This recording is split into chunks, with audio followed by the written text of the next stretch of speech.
Welcome to what I have chosen to call the history of rock and roll in film and rock and roll.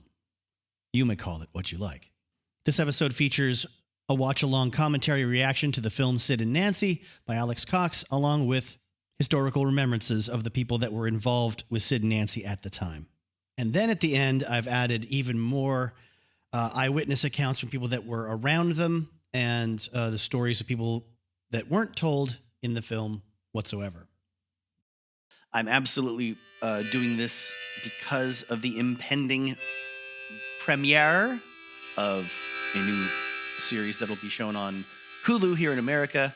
That will be a dramatization of the life of the Sex Pistols, much like they did already with the Wu-Tang Clan, I guess.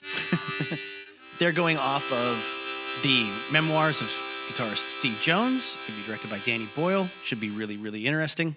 So I'm sure it'll be, a little bit more balanced than Sid and Nancy, but it'll probably still be skewed. I'm going to review this in advance of that coming out to hopefully pick up on some traction, as people might get interested in listening to facts about the Sex Pistols again, or listening anew or for the very first time. I had always planned to do this, but quite frankly, I was going to do the American side of Alex Cox's punk rock over cinema contribution, which is Repo Man, and get into Black Flag and get into the Circle Jerks, who appear prominently, the Circle Jerks, in that film. And Black Flag's TV party was on there. Steve Jones has a song on that soundtrack, or rather Iggy Pop does, but Steve Jones plays guitar on it. Anyway, all that's irrelevant to what I'm talking about today for the most part. Just wanted to come out straight out front and tell you that I have compromised my own recording and releasing schedule because of a Hulu limited series. I want to get this out before it is out because I would like to consider devoting time to it if it's compelling enough, or if I have enough notes on the Sex Pistols that I don't get through while doing this episode. So I'll do, a live commentary reaction that then I will go back through, and in the dead spots, I will edit in some quotes, some facts, another Sex Pistols history for context. So for myself, unfortunately, I will not be partaking in some Criterion Edition Blu-ray version of this. I am merely using a link on dailymotion.com and going to press play on it. It does say it's an HD copy. That seems nice. Where I'm at right now, I'm frozen on the screen that says Embassy Home Entertainment Presents. And I'm at 1 second into this particular file. I will very likely post a link to it for as long as that will help you. But it is available streaming on, I believe, in America, Amazon Prime. You'll find it, or you already own it, which is why you checked this out. All right, ready?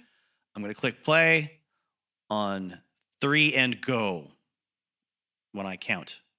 1, 2, 3, and go.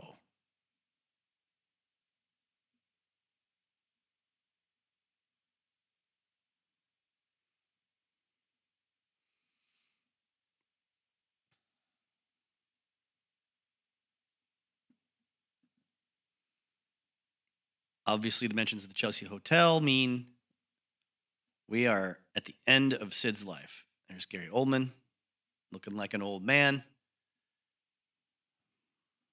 I don't think he bears much resemblance to Sid myself. In revisiting this footage and archival footage, especially viewed side by side, it's too hard to just not see Gary Oldman. I'm sure I wouldn't have felt that way if I was seeing it in 1986, though.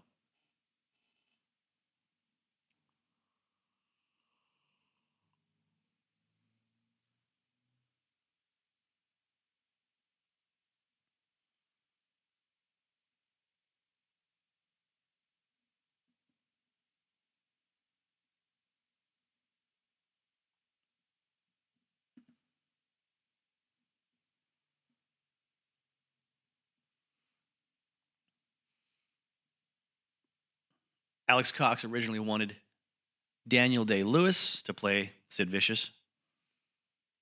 He was convinced by Gary Oldman himself after seeing him play the lead role in Edward Bond's The Pope's Wedding. Or rather, he was convinced by Oldman's acting. Oldman didn't want the part at first.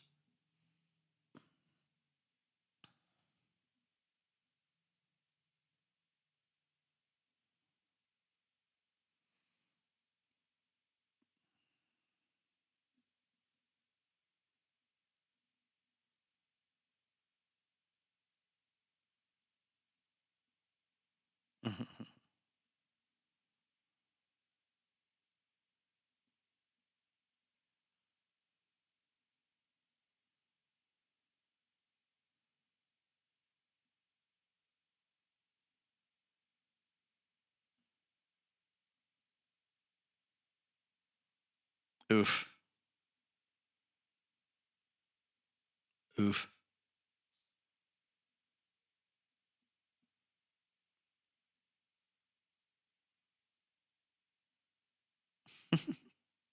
Good man, Sid.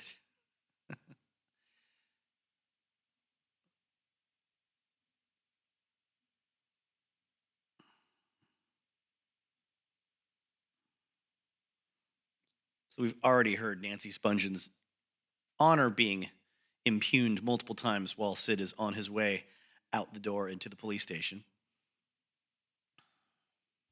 Something the movie doesn't have time for that I want to touch on is Johnny Rotten saying, yes, Sid was my mate, and I thought about putting a band together with him after the Pistols.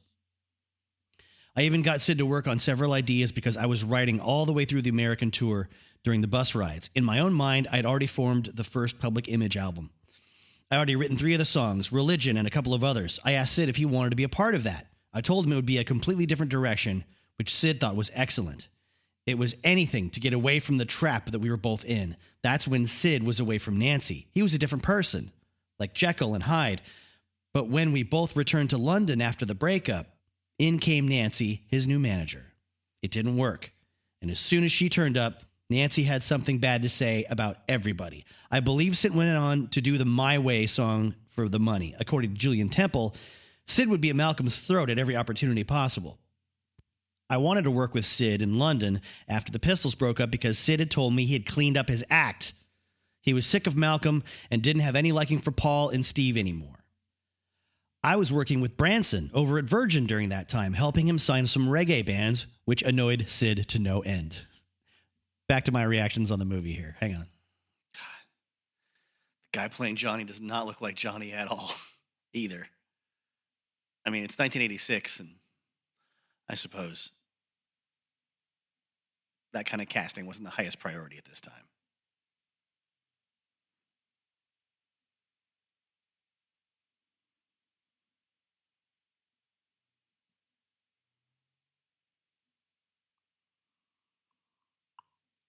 All right, so we already the first thing we learn about Nancy is she's a drug user and an intravenous drug user.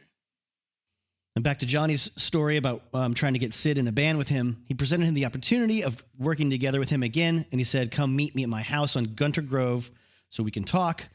Just don't bring Nancy. Which he did. Nancy was getting at Sid and wanted to be his manager. The ego games were so appalling, it resembled something out of that rock and roll satire movie, Spinal Tap. Nancy started whining, Sid's the star. And any band you guys get together, Sid's got to be the front man. Playing bass isn't for him. He's a lead singer. That's very nice, I asked, but where am I in this scheme of things? You can play drums. Dude looks old enough to play John Lydon in 1986, let alone 1970. What are we talking? 5?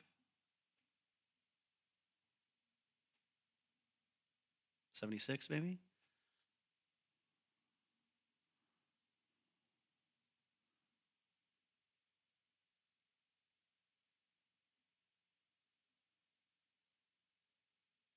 Oh, this would be later than I was thinking.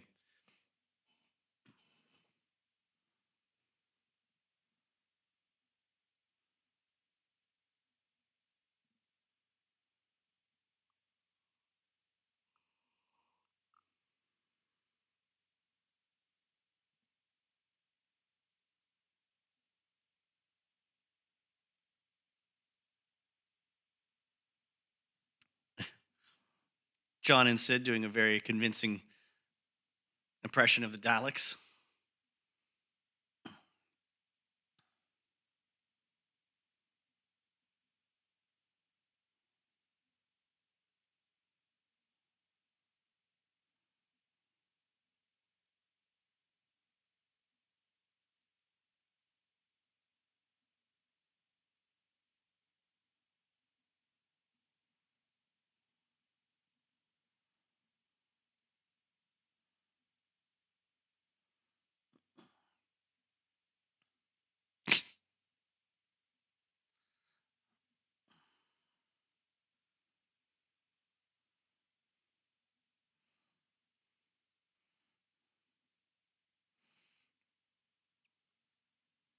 Tell you what, Alex Cox knows how to set up a scene.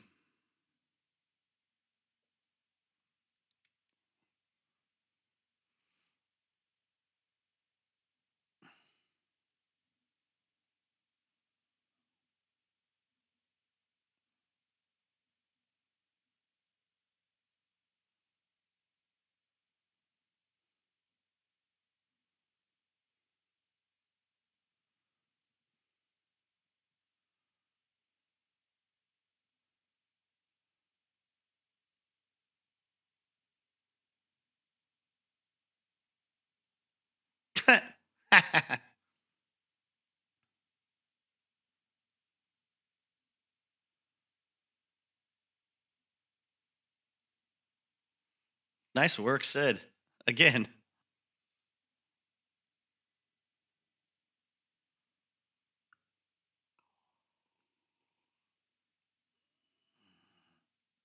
I don't think he's plugged in his bass yet. Okay, there he is. There he goes.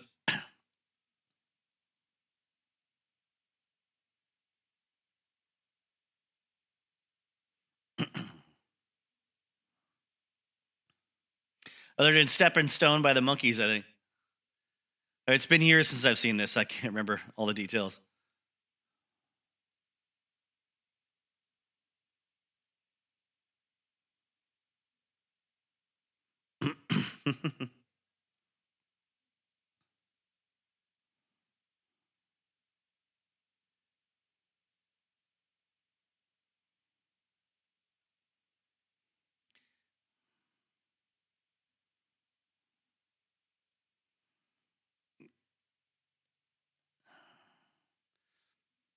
Being confrontational with the crowd and pissing them off was like 3/4 of the battle for Sid.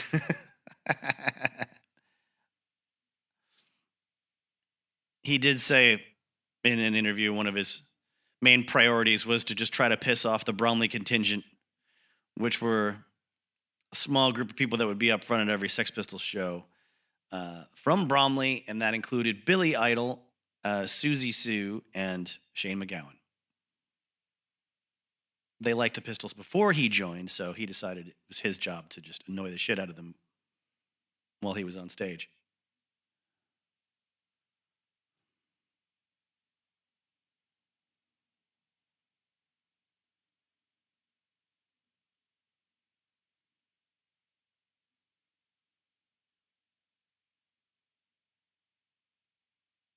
Is it in yet? Oh, maybe.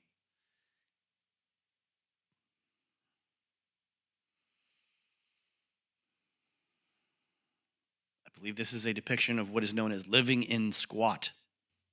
Back to Nancy arguing with Johnny Rotten. He says, "Where am I in the scheme of all these things?" She says, "He can play drums." "Don't think so, dearie." I had to point out to Nancy who actually wrote all these fucking songs. "Those songs are shit," Nancy said. "Sid can write better ones than that." "Well, he hasn't so far," I shot back. It went on like that till it became insane. That was it. I couldn't cope with it any longer. I didn't want anything to do with the two of them. Then Sid and Nancy wanted to borrow money. That was the crux of it for me. I told them to get the fuck out of my house. I told Sid, "I don't want to ever see you again when you're with her." They wanted money for drugs, so I set them off. About 3 days later, they came back to the house at some ungodly hour of the night, shouting and banging on the door. They wanted to borrow money again, urgently. I opened the window from the top floor and told them they were not coming in, and I wasn't giving them any money. Go away. You got the same amount as me. Equal rights and all that. So then they try kicking the door in, and one of Johnny's friends who's staying over just runs out the front door at them with a hatchet in his hand to scare them off. But they came back 20 minutes later doing the exact same thing. So then Johnny went out there with a sword to chase them away. He notes he just doesn't carry that kind of money around with him anyways. And he definitely wasn't going to give it to people that were just putting it towards their worst habits. Director Julian Temple, who's done a lot of great projects, including The Filth and the Fury, which is a documentary you should check out about the Sex Pistols, if you haven't seen it already, says, when they did My Way in Paris, he would go to the studio every night and come back and report to Malcolm that the guy didn't want to do the song. Sid would spend all the time in the studio trying to learn the bass. We have to come back and tell Malcolm we had wasted another night's money. After a few days of this, Malcolm gets pissed off and calls Sid on the phone. Now let's pause for a second for my searing insight on the film. Steve Jones looks nothing like Steve Jones. Thank you, Jay. You're right. As ever. So Malcolm's yelling at Sid on the phone, calling him a useless junkie, and Sid hands the phone over to Nancy for her to argue with him presently. Then, suddenly, the door of Malcolm's hotel room flies open. Julian says, off its hinges. Sid crashed into the room wearing his swastika underpants and motorbike boots. He dragged Malcolm out of bed and started hitting him. Then Sid chased a naked Malcolm down the corridor, intent on beating the shit out of him. The ancient floorboards went up and down like a ship as the chambermaid started screaming, Monsieur, Monsieur, stop, stop, stop. When it comes to the idea that Sid would have murdered Nancy, Johnny says, not possible. He said he was still so deeply fascinated by Nancy. Even a squabble over heroin wouldn't make him kill her. Bob Gruen would say, I still don't believe Sid did it. I don't think he had it in him. First, he was a wimp. He wasn't vicious. It may have been his name, but it wasn't his nature. Because of all the things he told me about Nancy, I don't think he could ever hurt her. I think somebody might have come in and killed her. Face it, this is New York City. There are lots of bad people, particularly inside the Chelsea Hotel. On the other hand, if Nancy was whining about some suicide pact, maybe he did it to shut her up. Something like, here, take the knife. But he couldn't have knowingly, violently killed her. Never trust a junkie. That's the sample from the beginning of Just One Fix by Ministry. For some reason, I thought I read somewhere that it was supposed to be William Burroughs who said that on the track, but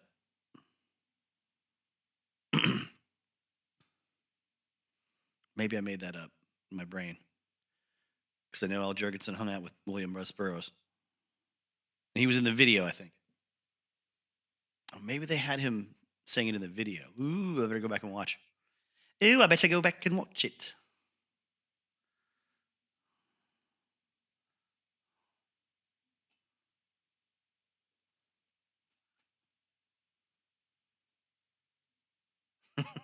Chloe Webb. She's so good in this. Chrissy Hind of The Pretenders says, to tell you the truth, at the time, it wouldn't have surprised me if he or anyone killed her. She was that obnoxious. When she started up with that incessant whining, she was more than the human mind could bear.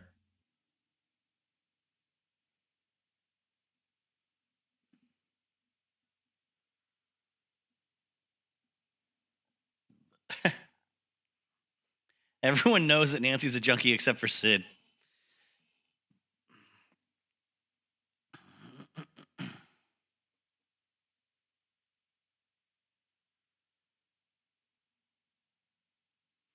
Does anything sound as unlike its real-world counterpart than thunder and lightning storms in the movies? Perhaps a female orgasm or an honest man's apology. In Johnny's book, Rotten, he says, when I shared a flat with Sid on Sutherland Avenue with Nancy, of course, there were a couple of bedrooms. I had all my mates at one end of the house and Sid and Nancy at the other end. I hated their heroin thing so much that when they went out one night, Wobble, John Gray, and I found their needles. I cleaned my fingernails with their hypodermic needles. Seems dangerous now, but the idea was to put dirty fingernail filth into the needle so that she'd kill herself or whatever. Maybe that's premeditated murder. I couldn't stand her any longer. She was that bad. You could not believe how bad this woman was. Rod Stewart at 2 o'clock. Oh my goodness, it's not Rod Stewart at all. Some words from George Hirchala from Going Underground, American Punk, 1979 to 1989, at the beginning of the book. As legendary as Sex Pistols gigs got to be due to their sloppiness, mainly after the replacement of Glenn Matlock on bass with Sid Vicious in April of 77, Nevermind the Bollocks is a tight album. From the beginning, I heard my oldest brother endlessly lambast the non-musical garbage of the Sex Pistols. This criticism was a recurring theme I endured throughout my love of punk rock. People fawned over Neil Peart's drumming or some metal maestro's guitar work, but to me, none of that mattered. Bands like Rush were dull as dirt. So who cared what musical geniuses they were? Even Frank Zappa dismissed punk rock as one of the worst things to ever happen to music. All these people were absorbed in their own navels and had lost sight of the vibrancy rock needed most. Chris Spedding, a world-renowned session guitarist, got to the heart of the matter in an interview in Sounds in October 1976. The Sex Pistols looked and sounded good, he said, talking about the London scene that year. Most groups were boring. They weren't. I find it very weird, all that about them not playing music. If they are notable for one thing, it's that. They're always in time and in tune. I can't understand why some people have chosen to attack them on the very thing which is their strength. Obviously, they've got cloth ears. Later, he says, the Sex Pistols' brief shambles of an American tour in January 1978 ended at the awful Winterland show in San Francisco. It garnered far more media attention than a band playing venues of that size has probably ever earned. The Winterland show included about 5,500 people, larger than any others the Pistols played in the United States. Surprise, the guy with the clean leather jacket and clean hair has his own place. I always loved that shot of the kids getting out of school and bashing up cars on their way home.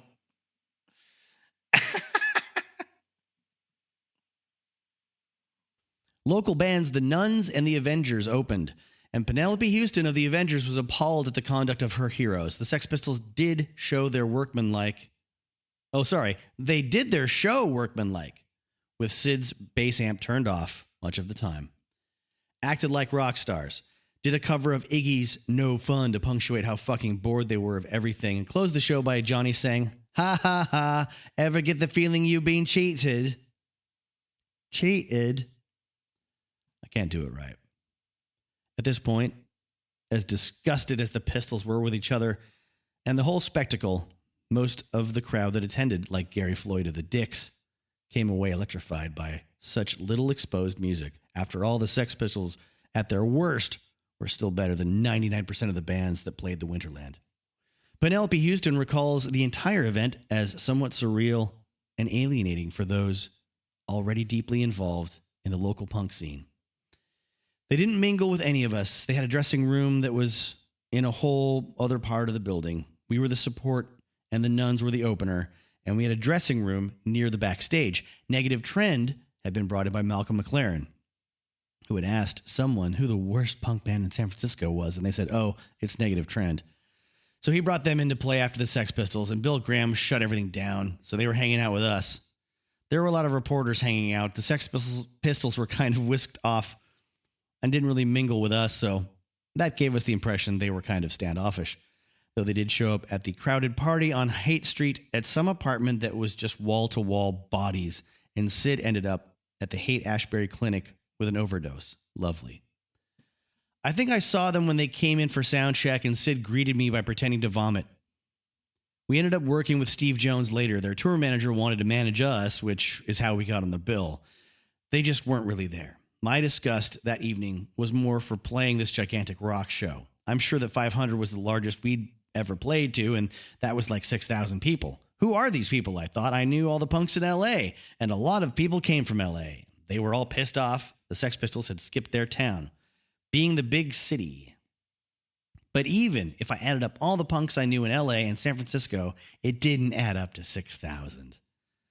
It was kind of like people came to see the Animals, came to see the punk rock zoo. The stage was completely covered in spit by the time the nuns got off. I was really kind of frightened. The usual connection with the audience I had wasn't there. Occasionally, I'd see the head of someone I knew, and within a second, that person would disappear into a sea of heads. When the Pistols played, I went out in the crowd to see how close I could get, and it was so hot. And you were immediately covered in sweat, and it was someone else's sweat. I got as close as I could, and I was still 6 feet from the barrier. I could have easily lifted my feet off the ground. People were passing out and getting handed over. I'd never been to a big rock concert, and it was like, what does this have to do with our scene and punk as I've known it? It felt really foreign to me. It wasn't anything I recognized. Another strangely disgusting thing was after the show was over, we were standing around trying to drink as much of the beer and eat as much of the food as we could backstage that was there for us and the media before Bill Graham's henchmen threw us out, which happened shortly. The media saw us and the nuns and a couple of our friends. We'd gotten backstage and started snapping away. Someone was throwing beer and popcorn and the floor was all wet and everyone was sliding around. And it turned into this very bizarre thing where all these photographers were on one side with flash bulbs. And we were trying to act as punk as possible within a 30-second period. It was really weird. And there were some photos from that have ended up out in the world. They were just taking pictures of us because the Sex Pistols hadn't appeared and weren't going to appear. And we were the punkest things around, and everyone started acting really silly. It was bizarre. We'd only been together 6 months. And I guess that was my first exposure to the paparazzi feeding frenzy.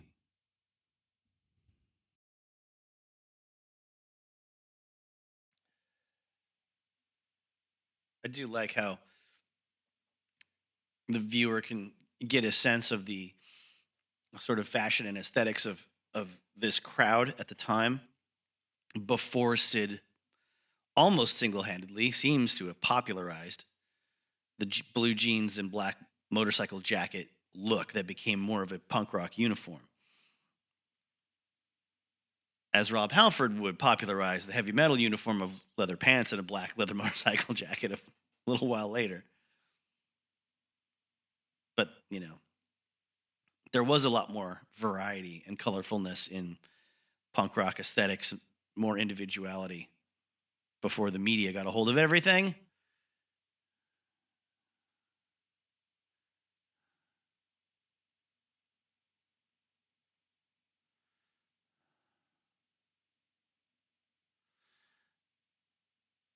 Everyone in this so far is a great physical actor. Alex Cox is great at capturing these physical performances, I think. I'm not a scholar when it comes to him. I just love Repo Man. I haven't watched Walker yet. It's on the list. I haven't watched much else of his, I don't think. So, I'm not washing the guy's balls because I have a history with him. And I'm more inclined to take John Lydon's side when it comes to some aspects of this movie. Let's read John's quotes.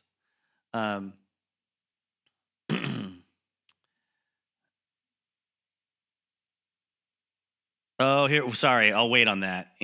Here's the Silver Jubilee. So this would be this is 76, right?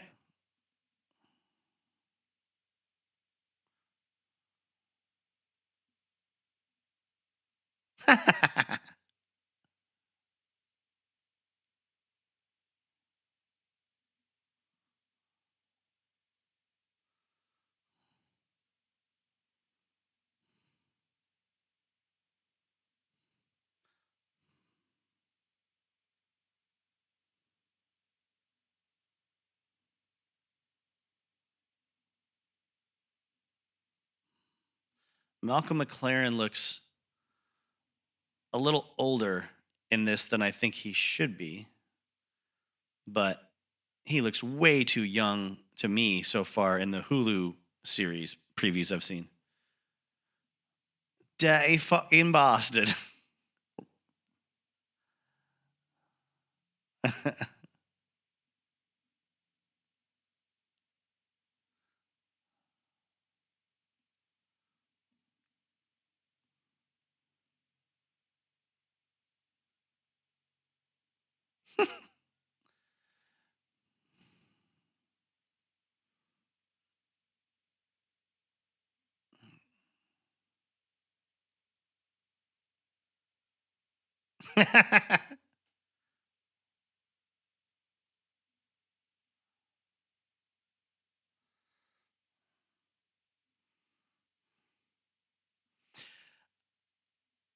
I mean, I can see how the average person could be this far into the movie and just hate every second of it because they dislike what they're seeing as far as people, the way people are acting and behaving and such. But they haven't explained much about the band, really. I guess that's kind of not Alex Cox's intent. They just throw you into the middle of things with, John Lydon and Sydney being pals and hanging around. And oh my God, it's so weird that the guy playing Johnny looks too much like Billy Joe from Green Day. It's bugging me, and I don't know why. I've never met the man. I have no reason to dislike his face. Oh, big fight. Big fight. I'm stopping myself from fact checking this whole movie in real time when I'm watching it. I'm just trying to enjoy the sound and the visuals of it. If you're the kind of person that watches this and just hates all these young people and their shitty attitudes and their smarmy looks on their faces and their constantly being rude and obnoxious, how clever were your friends when you were a very young adult? When you got together in groups and talked about things. This scene of them walking away from the boat while everyone's getting in fights with the cops and getting arrested, I mean, it really does, I think, a good job of showing the isolation of these two together apart from the rest of the group.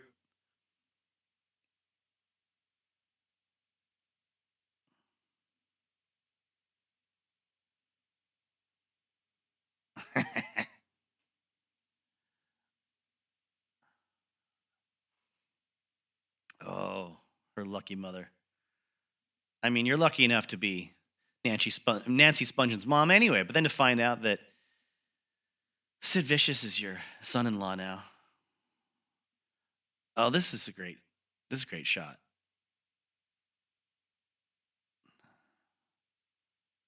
I really like that we were finally seeing Nancy with no makeup on.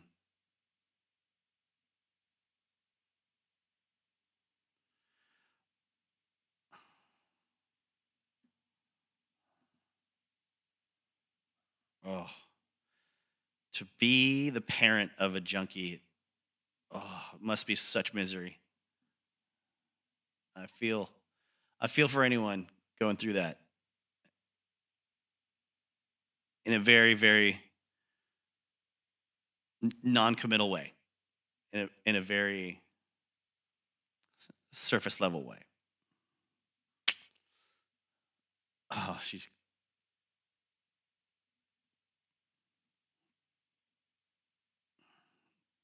the wind blowing in the track, in the audio. Obviously, that's not wind outside the phone booth. That's wind inside someone's head. Because now they're outside the phone booth and the wind noise is quieter. The outside atmosphere has pushed away the sound of the wind. Ooh, that was cool. That was cool.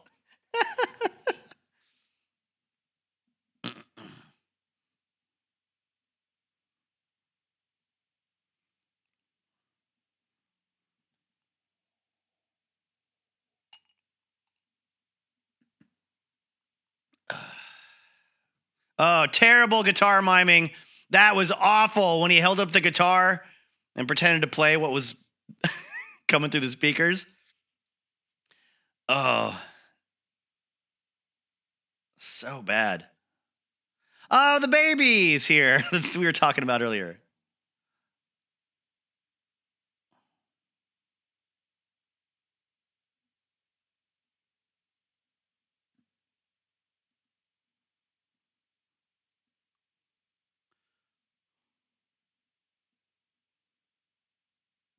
Be rude, but a lot more dead. Good for you, Clive. Good stuff. Oh. Is that even a Gibson logo on the headstock of the guitar?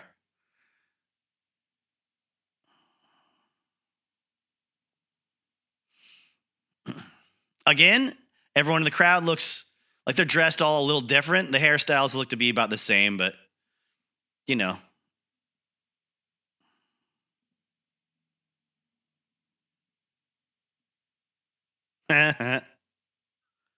Phoebe's too smart.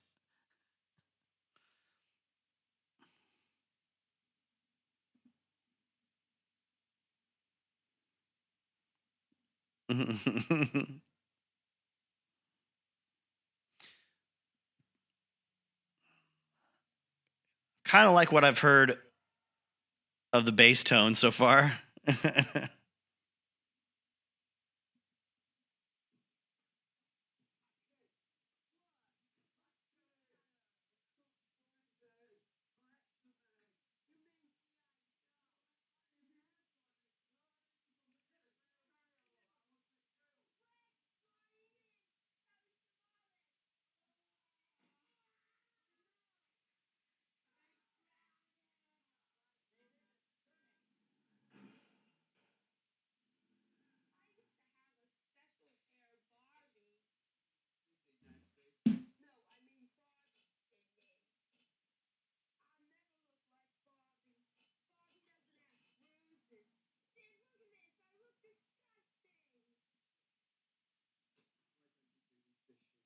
Oh, the dishes.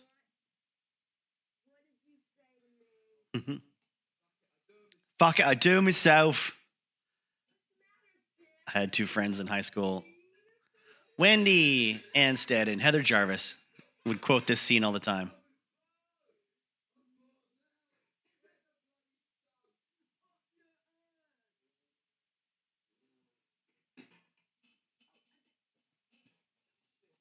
Oh.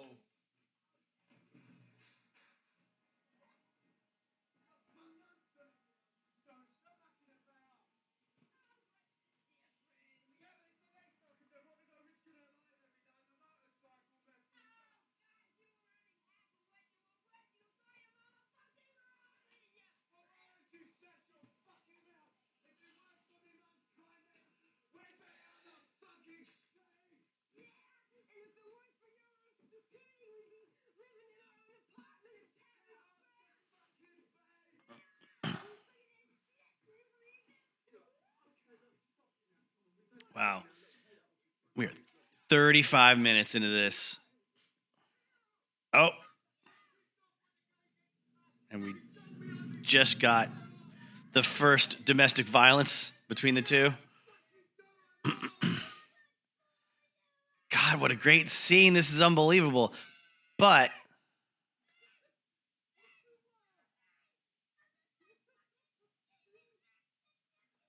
I look like Stevie Nicks in hippie clothes. Oh no! But this whole movie so far, I mean, and I can't remember if it's just like this all the way through. I'm sure I'll rule on this later, but like it's so much confrontation and awkwardness and discomfort the whole time. And it's in everyone's face. Like, I mean, look at Johnny right here. He's just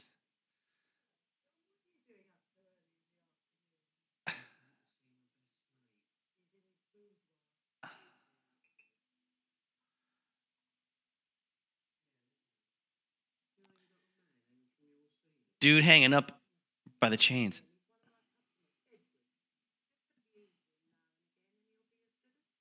He looks like Jeffrey. What is it? Brazil. Jeffrey. G-O-F.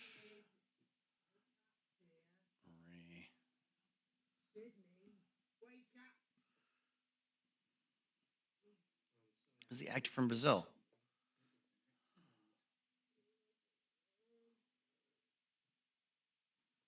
All right.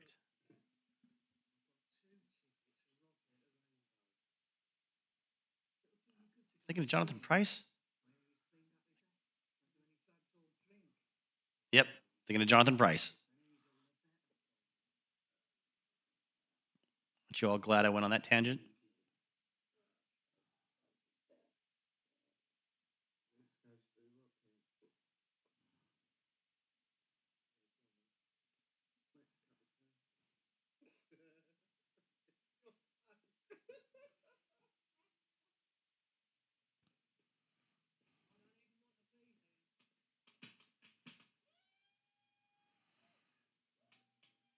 Yeah, the actor. I'm sorry to keep harping on it. The actor playing John Lydon.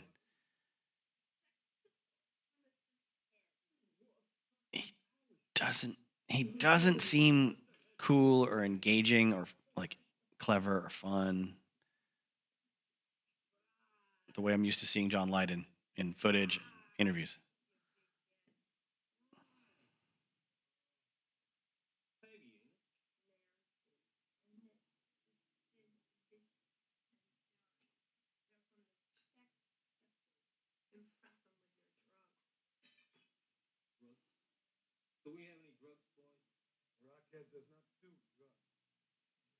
Rockhead does not do drugs.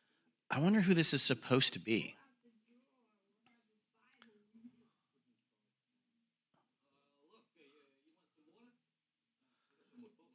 I'm sure I could listen to the commentary and find out on the disc.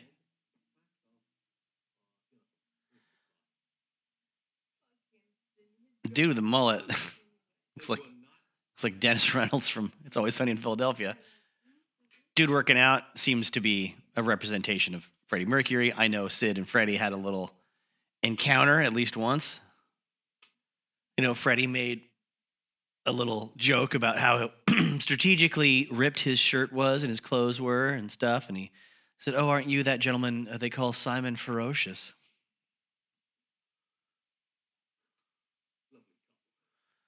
I'll have to look up who this is supposed to be.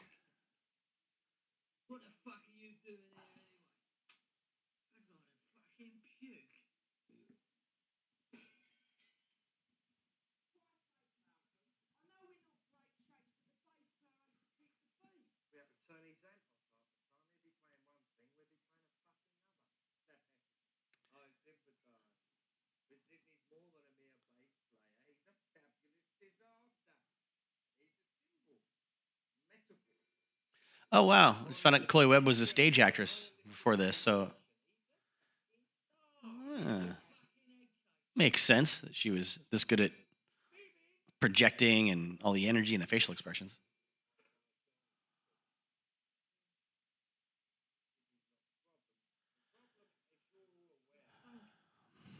What I'm seeing and reading is Rockhead is a fictional character. Cox has always been evasive when asked if he was meant to be Iggy Pop, but journalist Dick Bent is clearly based on Enemy's Nick Kent. From the back of the published book of the script for this film by Faber and Faber, it says 1976, the Sex Pistols explode onto the socio-political music scene. Spring 1977, Sid Vicious joins the group. Autumn 1977, the Sex Pistols break up. Spring 1978, Sid Vicious records My Way. October 12, 1978, Nancy Spungen is murdered in the Chelsea Hotel. Groundhog Day, 1979, Sid Vicious dies of an overdose. Then it says, Gretchen, we're being stupid, Nance. We ought to leave him. Nancy, sure. Love kills. See ya.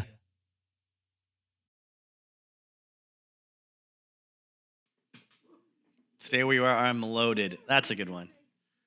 Sorry, but that's a good one.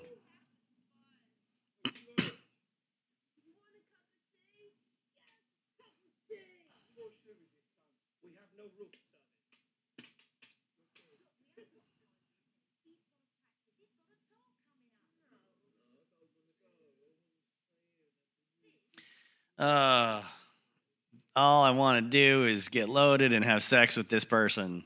Of course. Addict.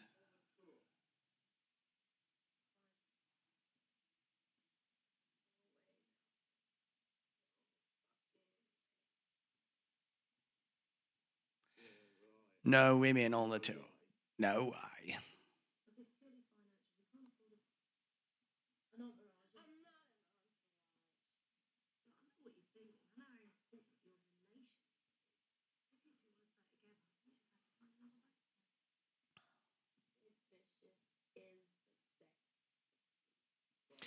Nancy was great at this stuff.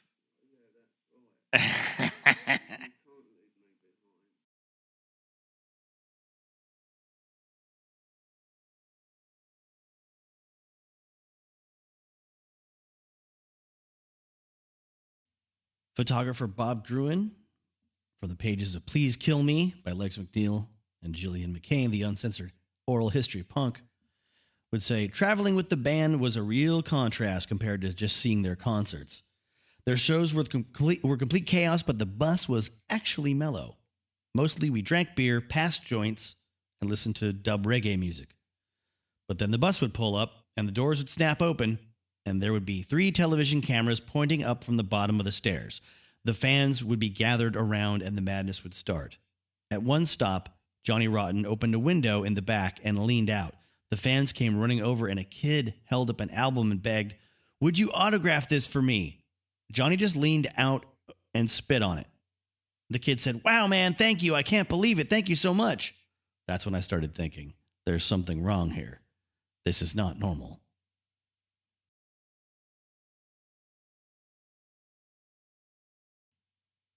It wasn't only the band that were crazy. The people who were supporting them were worse. The Sex Pistols weren't violent people, but by shouting their boredom and rage and with everything, they attracted the most bizarre reactions from every side. One night, Noel Monk, the Sex Pistols road manager, was asleep. We pulled into a truck stop like 2 or 3 in the morning, and Sid and I were sitting up front talking. We pulled into this place. We jumped off to get a hamburger. We were sitting down at the counter, and we ordered. I got a hamburger, and Sid got some eggs. Noel came running in. "What are you doing? What's going on? What's happening here?" I said, "We're getting something to eat. Nothing's happening, you know." Noel said, "Okay, well, come right back on the bus." Everything was very normal, but then this big cowboy walked in with his family and took a seat at the table right next to us. The cowboy recognized Sid and started talking to him, and then invited Sid to join him at the table and eat with his family. Everything was fine until I heard the cowboy say, "Oh, you're vicious. Can you do this?"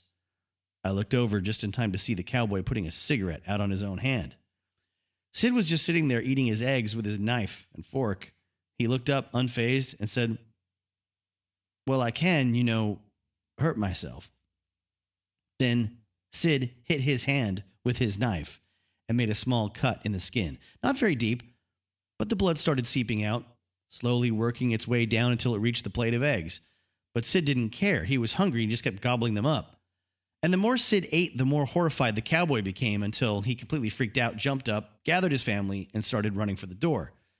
Then we pulled into a truck stop in Oklahoma. Some Okie had a really cute daughter.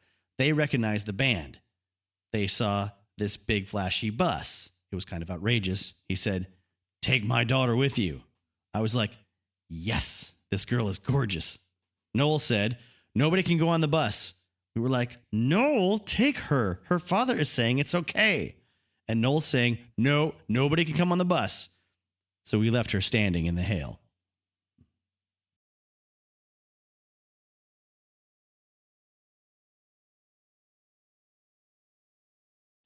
In Tulsa, Oklahoma, Bob Gruen tells a story about having a party in his hotel room with lots of booze after a show, and Sid hooking up with one of the most gorgeous people in the room, evidently, who turns out was known to be a transsexual among the local folks.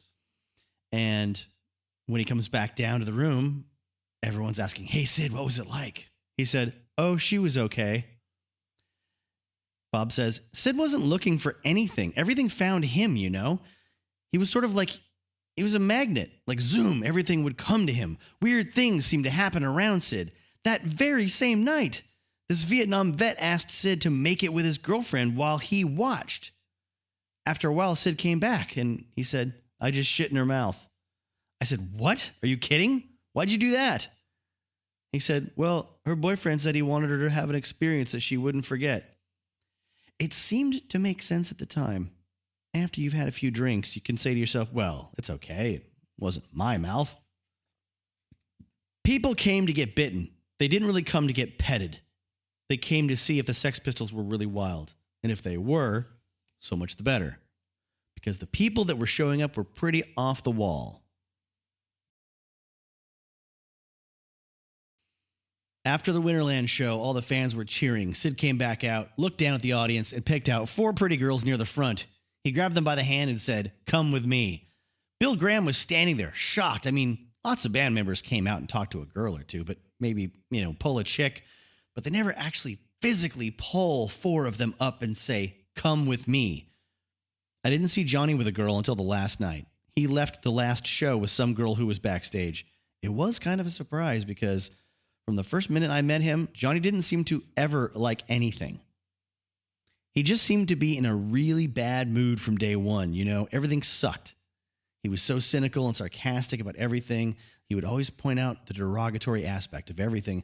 That's why I was so surprised when I saw him leave the Winterland gig with a girl on his arm and a smile on his face. It was the most human thing I ever saw because it was something so out of character to see him enjoy a moment of life.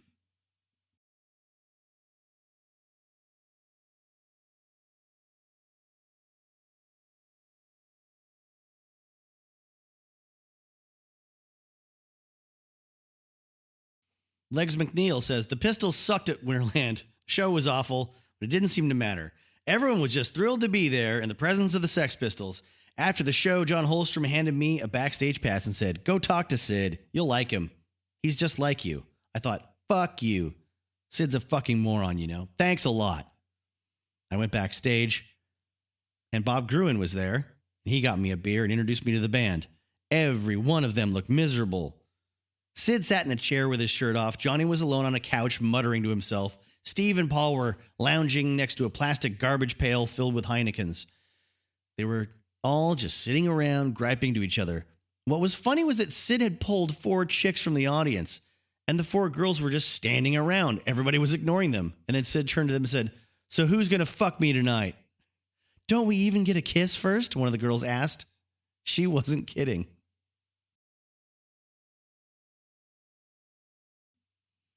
Just then, Annie Leibovitz, the Rolling Stone photographer, and an assistant carrying flash boxes, cables, and white umbrellas came barging in. She paraded through the dressing room and began setting up all the equipment in the bathroom at the end. She said, "Excuse me, Johnny, can we get you in here for a shot with Sid?" "Fuck him," Johnny said.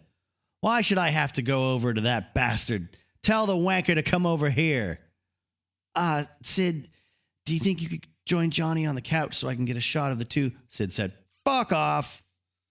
"Okay then, Johnny, can I get you in the bathroom alone?" "Piss off." "But it's for the cover of Rolling Stone magazine," Leibovitz said.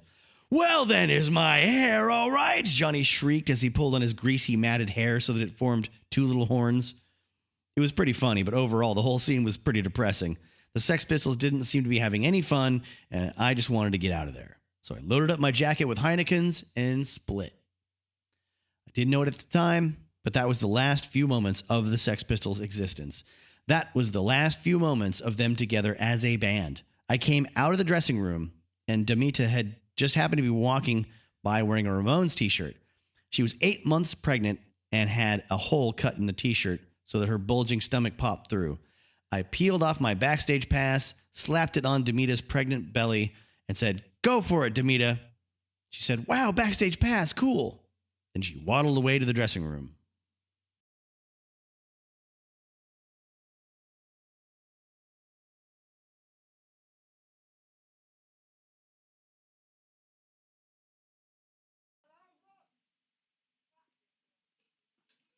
That's a good shot right there. Sit outside, throwing shit in the parking lot.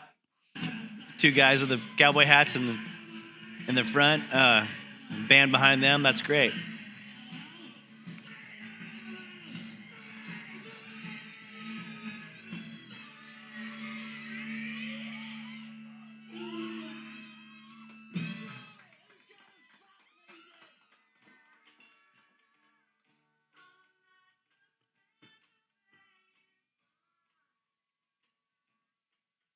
Oh, bother.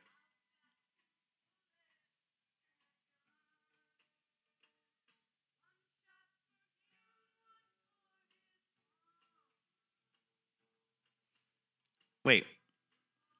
Like he was holding that razor blade upside down. In 1986, Alex Cox and Abbey Wool did Publish in print form this the script of this film. It says, it's titled Sid and Nancy. And when you open the first page, it says, when the script was originally written, it was called Love Kills. But for bullshit legalistic reasons, the film may end up being called Sid and Nancy, which is just too bad.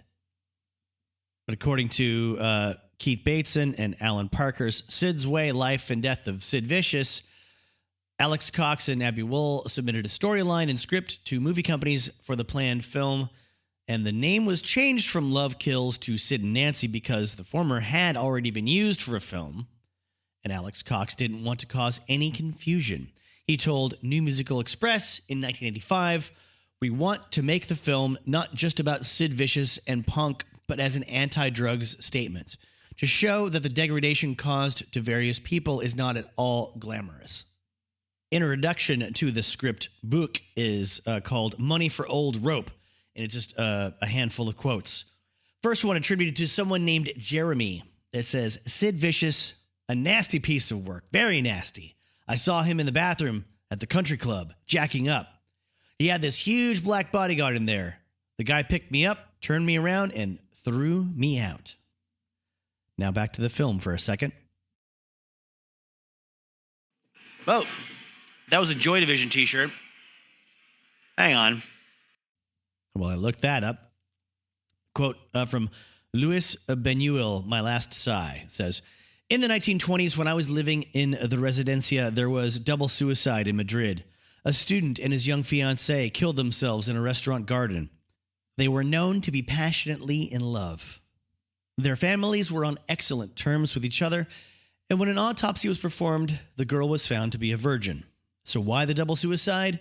I still don't have the answer, except that perhaps a truly passionate love, a sublime love that's reached a certain peak of intensity, is simply incompatible with life itself. Perhaps too great, too powerful. Perhaps it can only exist in death." Let's see. 79 was the Unknown Pleasures album release, which I can't say whether or not there was merch of the album cover available in America at that time. But the band, the Sex Pistols, broke up in January 78. Looks like. Back to the pages of the introduction of the script. Alex, in 1980, I tried to write a screenplay called Too Cool to Die. That's cool spelled with a K, like the cigarettes. Boot to the cool, if you're a Pantera fan. It was about an English rock and roll band in America. About halfway through writing it, I realized that the most interesting thing in the story wasn't the singer or the guitarist or the drummer. It was the bass player and his girl. What became of them was 10 times more interesting than what happened to the band. The pair of them were this incredible unit, very bad in many ways, but more than just two isolated, paranoid, lonely individuals. They were Sid and Nancy. Isn't that self-important? Did you try to write a screenplay about a band, Alex, or did you try to write a screenplay about the Sex Pistols? The next quote down the page is attributed to someone named Debbie. It's important to relate the sentimentality, the real truth. Even if it's sentimental and kind of corny, it's all right. They were human beings. They were what society produced. They were the real specimens of rock and roll. Now, there's a few more pages of these quotes, and I'm going to keep going here in between the live cuts of me reacting to the film. For your benefit. Yours. Some Night of the Living Dead footage. Every day I get down on my knees and I thank God and the universe and every permutation of it that we've created in our minds for George Romero and the original Living Dead trilogy. That's sweet. That's romantic. I'm sorry. That was cute. Someone in the pages of the script book named Abby, who will recur here, says, what makes it tragic is that they were kids. They were very streetwise kids, and so you sort of think, oh, they're so hard. But everyone, when they're really in love, is the same. You get these rushes of, I'm going to die with this person. And it's really overwhelming. In the best part of their relationship, they were caught up in that. But because of who they were, they meant it. a little too much.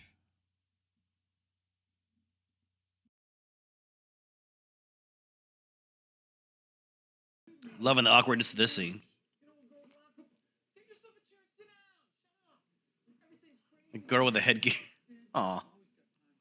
Poor angry girl with the headgear. Ah, nice one, Sid. Is that 3? Is that 3 nice one, Sids, that I've let out during the course of the film?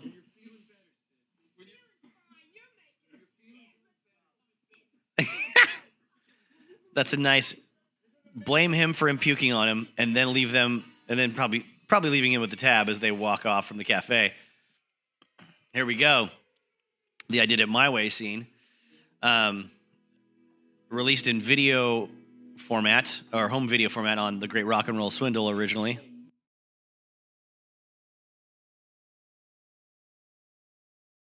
Around this time, he did a cover of Eddie Cochran's Something Else also.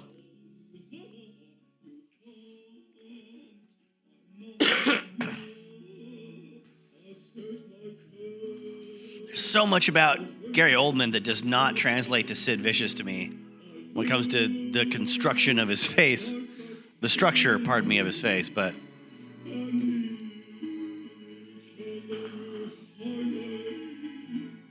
It's kind of like Joaquin Phoenix playing Johnny Cash. I think I would draw that parallel. Might regret that later.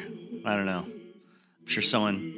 If I get this show popular enough for someone to take me to task over that comparison, I'll be ecstatic. The next quote is from someone named Alex. Making the film took an emotional toll on people. It took a lot out of the actors to play those parts, both physically and mentally. It took a lot out of the crew as well. Week after week, you'd see these people systematically destroy themselves. You'd think, oh, it's just a film, no problem. But it is a problem. The mood on the set changed to a more somber one when we stopped having fun in England and started getting dour and strange in the USA.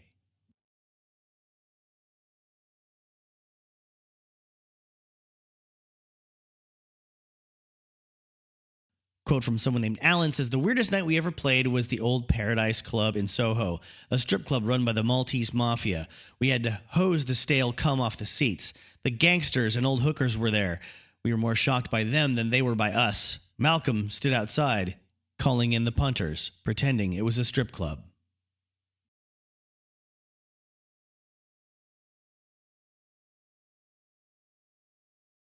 So Gary Oldman did say in an interview in Playboy in 2014, I wasn't really that interested in Sid Vicious and the punk movement. I'd never followed it. It wasn't something that interested me. The script I felt was banal and who cares and why bother and all of that. Now, back to what I was going to say early on, the quotes from John Lydon. Oh, by the way, sorry, now he's shooting the audience. This is all dramatized. This is not, this was filmed for the video, but I think Alex Koch does a fantastic job of presenting it in a way that you as a viewer do feel the impact of the violence and the shock of it in the victims in the crowd. And that was well done. Very effective. Anyway, John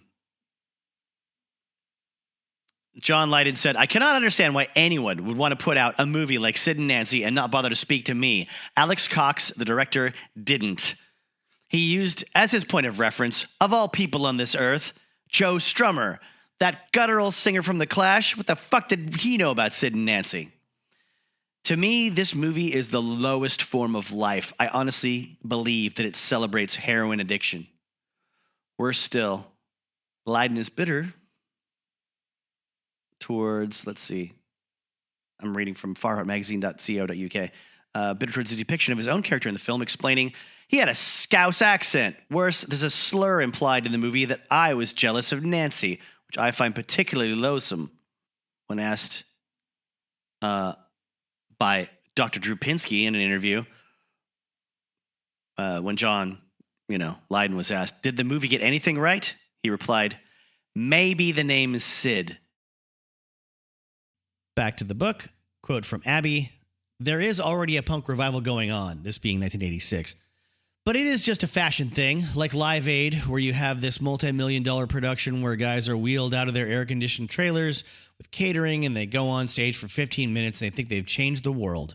I don't think this film or anyone could change the world, but I hope that people will see it and realize that punks weren't monsters, and also that Sid and Nancy weren't representative punks at all. They were really fucked up people. And they would have been fucked up if they were living in New Jersey or in the suburbs. They would have been alcoholics feeding on each other. They would have crashed their car and died like that.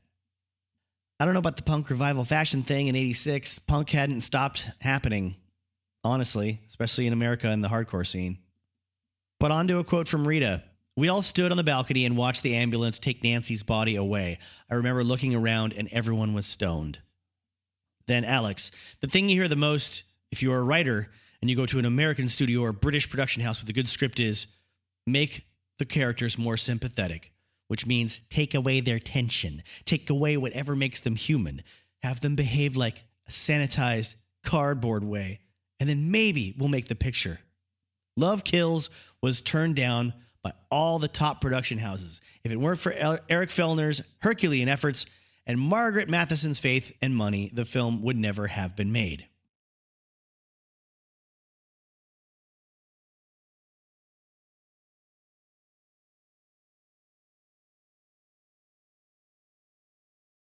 Quote from Heidi says, everybody had a cat at that time in New York. Ian was a busboy at Max's.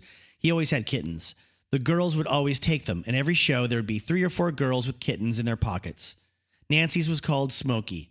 She got it 3 months before she died. Its name changed all the time. Interesting how a lot of the atmospheric guitar sounds used in this film are very mid-'80s. Very jangly, clean guitar through a roll and jazz chorus. Kind of a sound. Funny how both this film and Eddie and the Cruisers are guilty of that. Hotel Chelsea. At least a couple of books have been written about this hotel.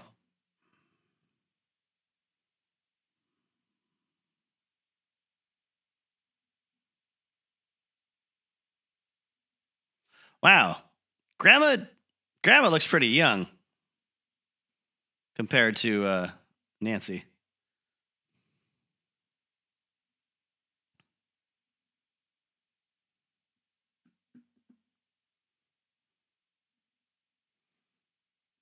Max's Kansas City.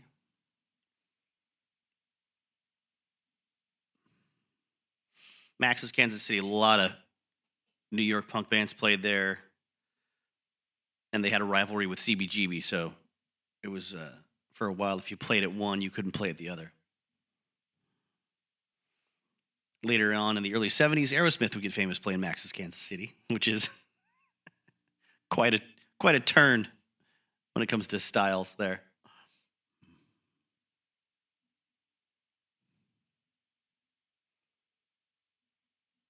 Still taking idiot lessons. Those kids should not have reacted that way. They should have either said something way smarter back to her, or they just should have laughed.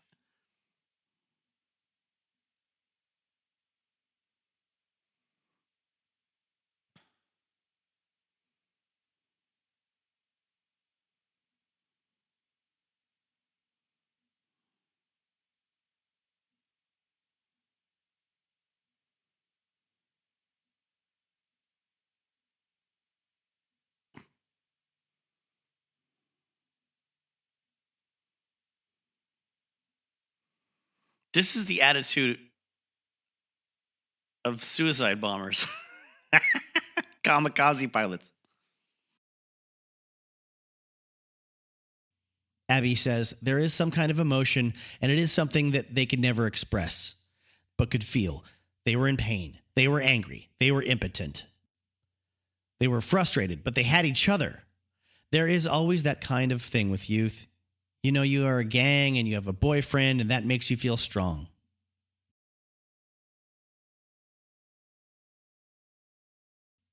Quote from someone named Debbie.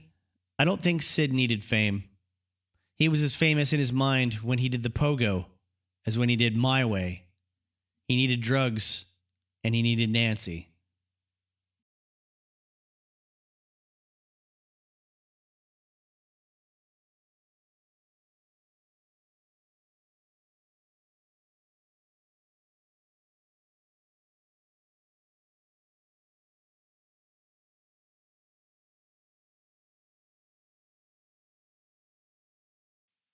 Oh, you narc. You stupid narc. I didn't know we were going anywhere.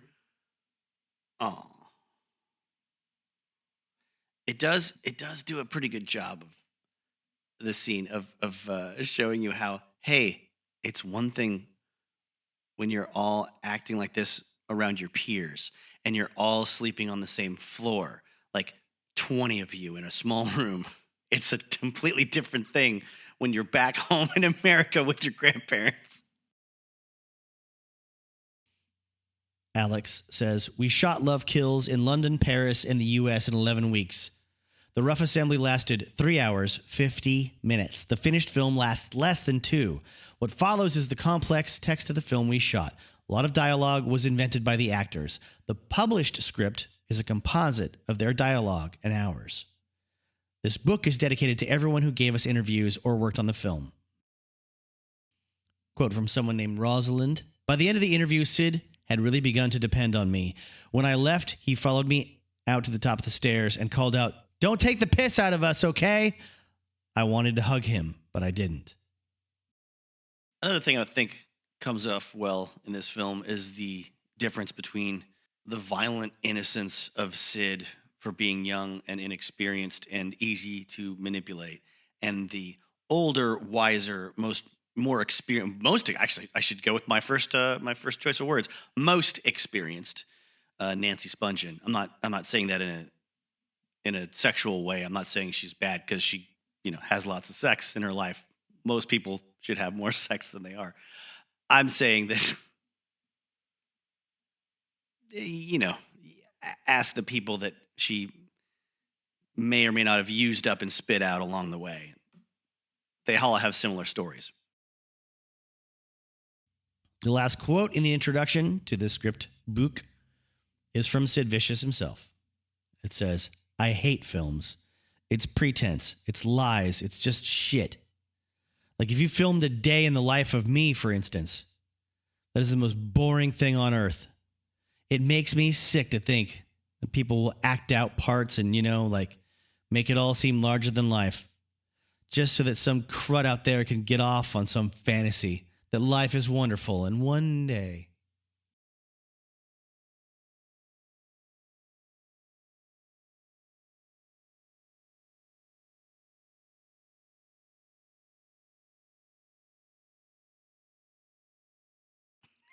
I like this guy.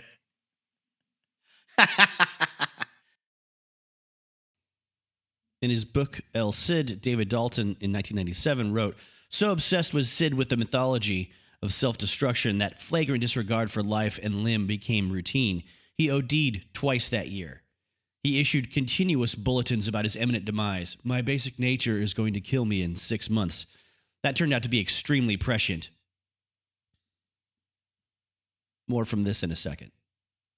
Back to the film.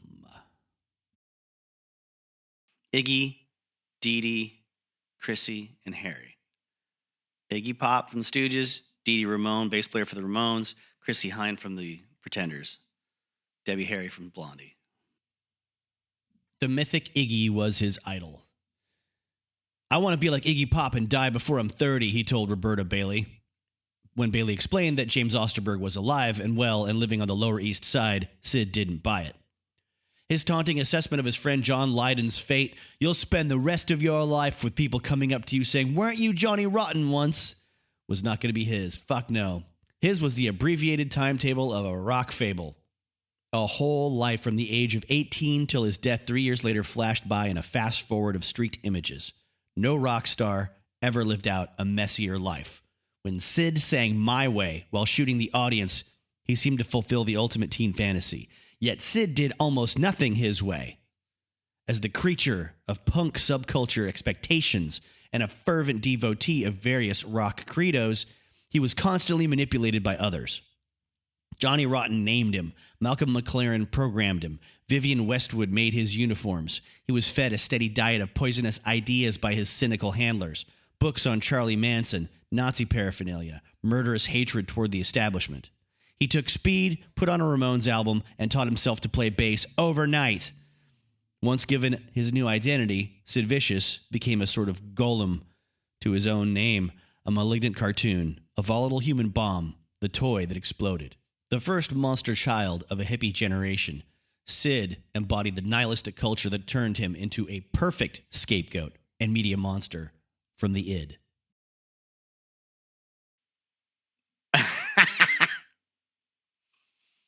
I would absolutely make my teenage kids watch this film if I was a parent. Later in his book, David Dalton also does a great job of explaining bass playing and punk bass playing and Sid's bass playing as well as anyone I think ever could. He says, Sid's bass playing in The Flowers of Romance and 6 months later in the Sex Pistols was the lowest common denominator, pure rhythm pulse, getting the note and drumming on it, pedaling straight eights. If there are 4 beats to a bar, then pedaling adds in the and, as in 1 and 2 and 3 and 4 and. Total, pure drive, like the Ramones' Dee Dee Ramone, for instance, playing the chords on the root note of the chord and just pumped away. This is your basic punk bass. He mentions essentially a cartoony garage band riff from the Ramones, I Don't Want to Go Down in the Basement, which they in turn had lifted from Bowie, pedaling straight eights on the root note of the chord.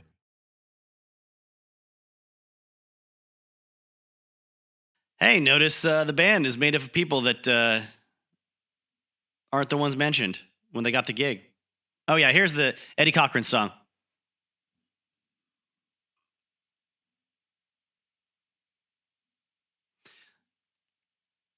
Eddie Cochran lyric was, wanted to date her since I don't know when. Sid's lyric is, wanted to kill her since I don't know when. Alan Parker wrote, the name Sid Vicious came about from a coupling of a hamster's name. John Lydon had named his hamster Sid, after the crazy ex-Pink Floyd guitarist Syd Barrett, and a Lou Reed song titled Vicious from his Transformer LP, co-produced by David Bowie, although the second part of the name was added later. He was a soul boy when I first met him, recalls John Lydon years later. You know the uniform. It could be midwinter and snowing, but he wouldn't wear a jacket. He had naivety, which was a good quality, a kind of innocence, but he lost that. He couldn't see dishonesty in people. He was funny. He would laugh at everything all the time. Everything would be the ultimate amusement to him. Alan Parker also writes of Sid as being the man who once said, you just take a chord, go twang, and you've got music. Equally, when asked about the man in the street, he once answered, that doesn't matter. I've met the man in the street, and he's a cunt. More great facts about Sid by the same author coming up after this. I think this is the most convincing band performance in the film. This is good. This is way better.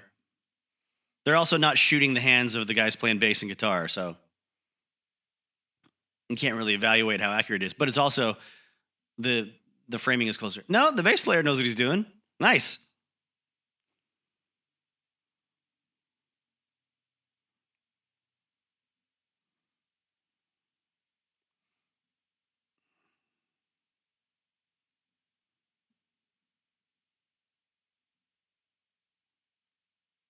No way that floor should be that clean right now. No way.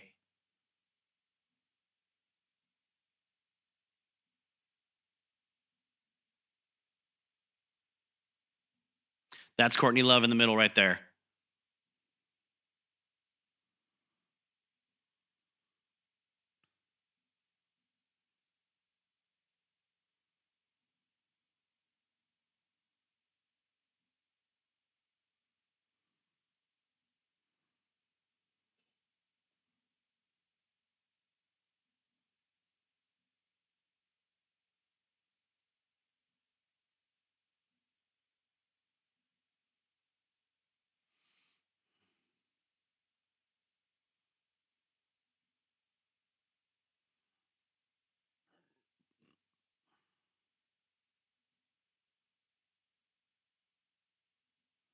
I'm wondering if this is the scene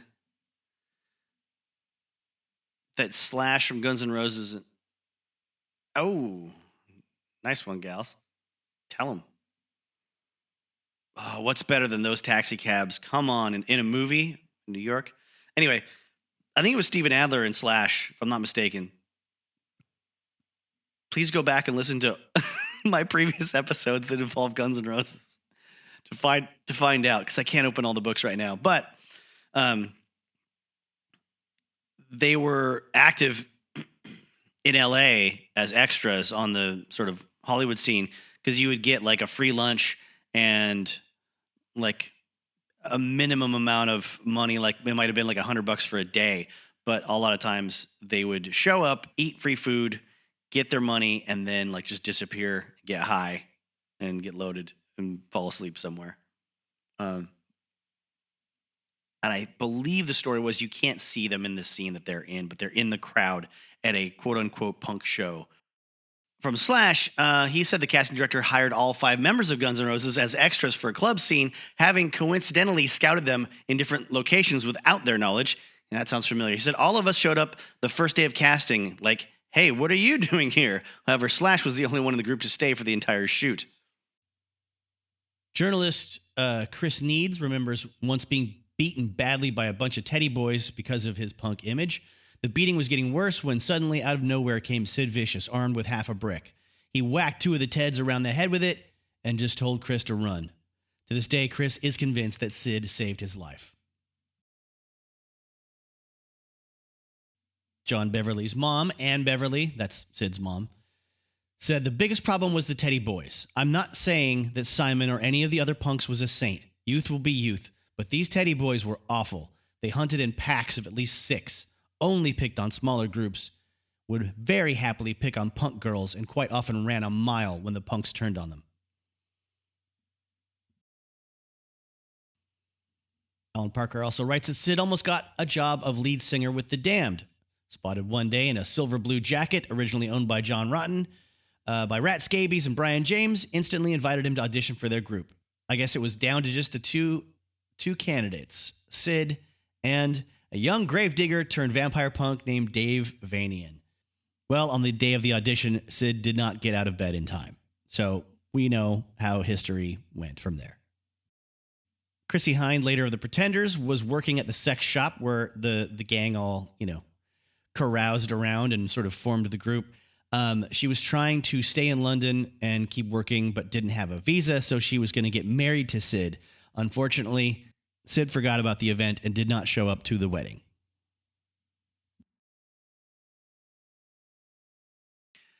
Why was Johnny there?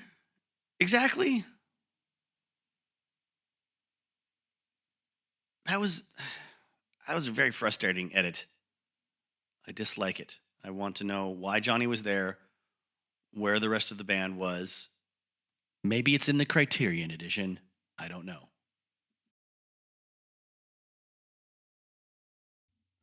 More from Alan Parker's Vicious, Too Fast to Live book that came out in the early 2000s.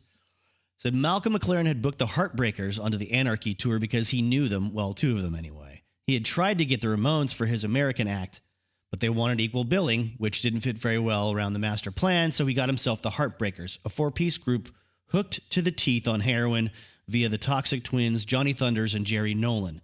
They can be credited with having brought heroin to the UK punk scene.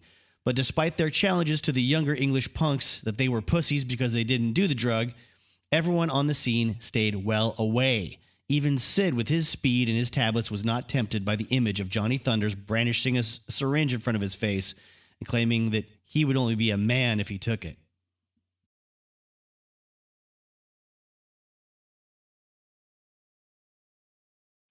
If the whole movie was as whimsical as that, I kind of think it would have been a better way to go. Like surreal, where you don't know if the movie wants you to believe it happened or not. This movie kind of it plays with some of those elements, but it doesn't commit to any of them.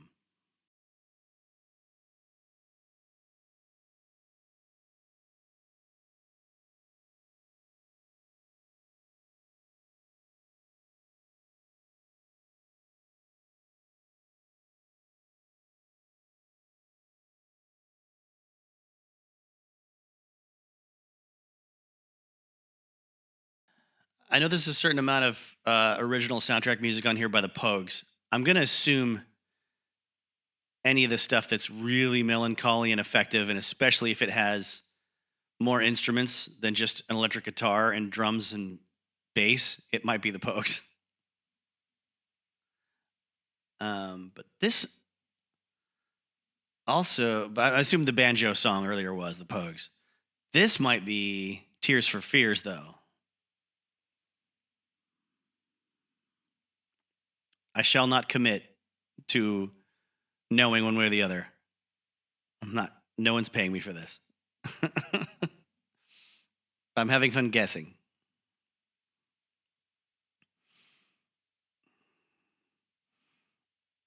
I don't think Johnny's point is accurate. I don't think this does glamorize heroin use, but I think it glamorizes or it celebrates. I'll say this. I think it celebrates the us against the world element of being a junkie in love with another junkie. No one understands, right? No one understands us. We're just too special. We're not like normal addicts. We're better. People should be more sympathetic to us and help us out more.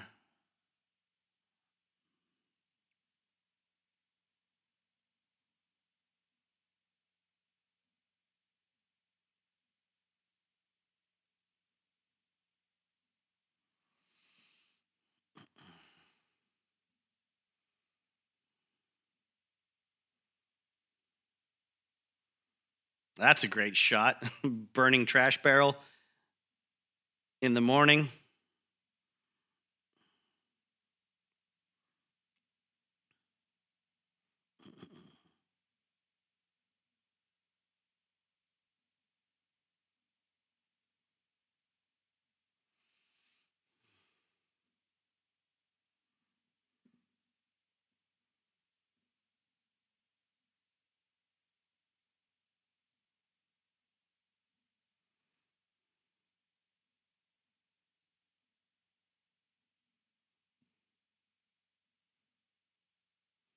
This has a banjo and a great snare drum sound. I'm, again, assuming this is the Pogues.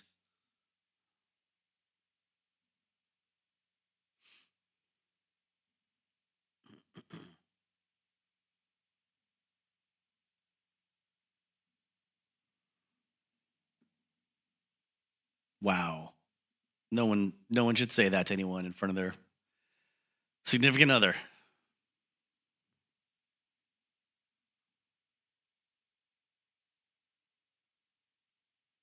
Okay, she's passed out, but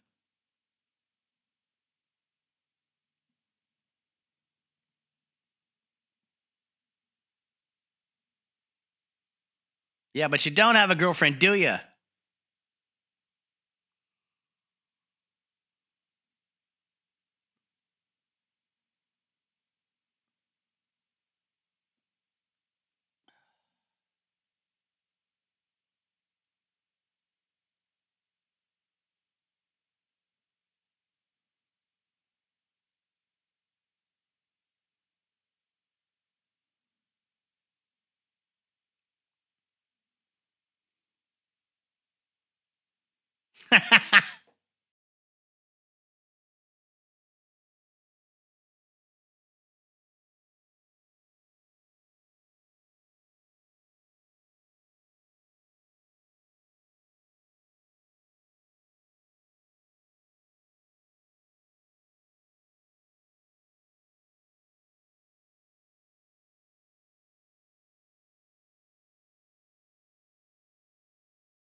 Oh dear.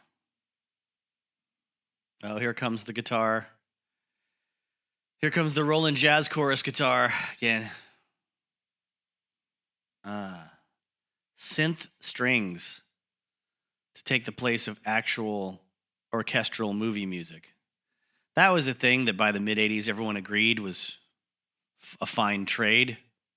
We just trade stringed instruments performed by musicians that know how to play stringed instruments for one person just sitting at a synthesizer and going,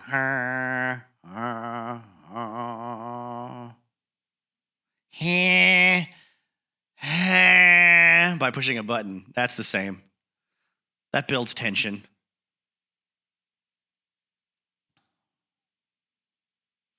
This image is pretty great. Like, this is one of those images you see as a young person. I'm sure some people did, and think, yep, when I'm in a relationship, it's going to look that cool. Bedroom on fire, us sitting next to it, just not giving a shit. Oh, this part of the soundtrack is terrible. I don't hate synth music. I just, like, if this is, it's a great look on Nancy's face right there. And she's still holding the glass of something. But if that was like, we've all seen movies where there's like fire and that one super popular song by the Smiths starts to play.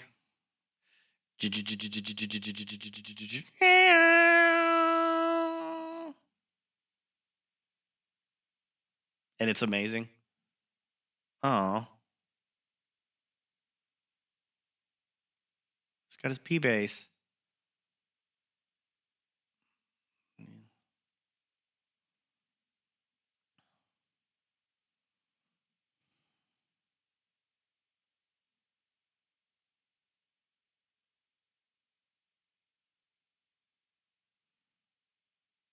Ugh.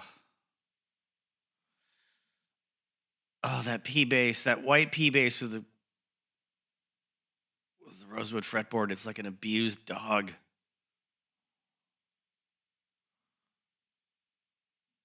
Ugh. Oh, that hurts to watch it drop to the ground. I like this guy. That's a great quote. Bob Dylan was born here. Holds out hand for a tip. Alan Parker in his book describes Nancy as a stripper cum prostitute from well-to-do Jewish stock, a kid from a good family who went off the rails at a very early age with a brother and sister who survived her to prove what might have been. She was arriving on the scene as a groupie with the Heartbreakers and specifically Jerry Nolan. The author says she had picked up a heroin habit and a compulsion to tell everyone she ever met just how well she knew Debbie Harry. When rock and roll entered her life, she became the groupie on hand, happy to trade a blowjob for smack and always in way too deep. She'd been telling everyone since she was 15 years old she wouldn't live to make 21. A mutual friend of Sid's and Jerry Nolan's named Lee Black Childers told her, go away, leave England. So seeing that barrier, she started hanging around with Linda Ashby, a new friend of hers who was a prostitute and a fully paid up member of the Pistols' inner circle. And they decided that the Heartbreakers were yesterday's news anyway, and it was about time she got herself hitched to a Sex Pistol. The author says, Nancy's first port of call was John Rotten, who wanted nothing to do with her or her drugs, and passed her on to Steve Jones, who by now had a reputation as the man who would screw anything. He did just that with Nancy and then moved on to the next girl in the queue, but not before introducing her to Sid. This would prove to be a bad move. A one-night stand turned very quickly into a full-blown relationship because, in his own eyes, Sid now finally had someone special in his life, and Nancy, becoming someone special overnight, wasn't about to spoil it or lose her rock star boyfriend by telling him any different. Anne Beverly would say of these times, all I know is that from the minute Sid met Nancy, everything changed. Heroin was now their drug of choice because it was her drug of choice.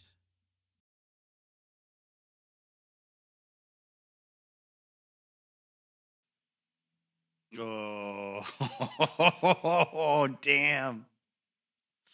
That cuts deep. Oh, to say that about yourself. Oof. That's really sad.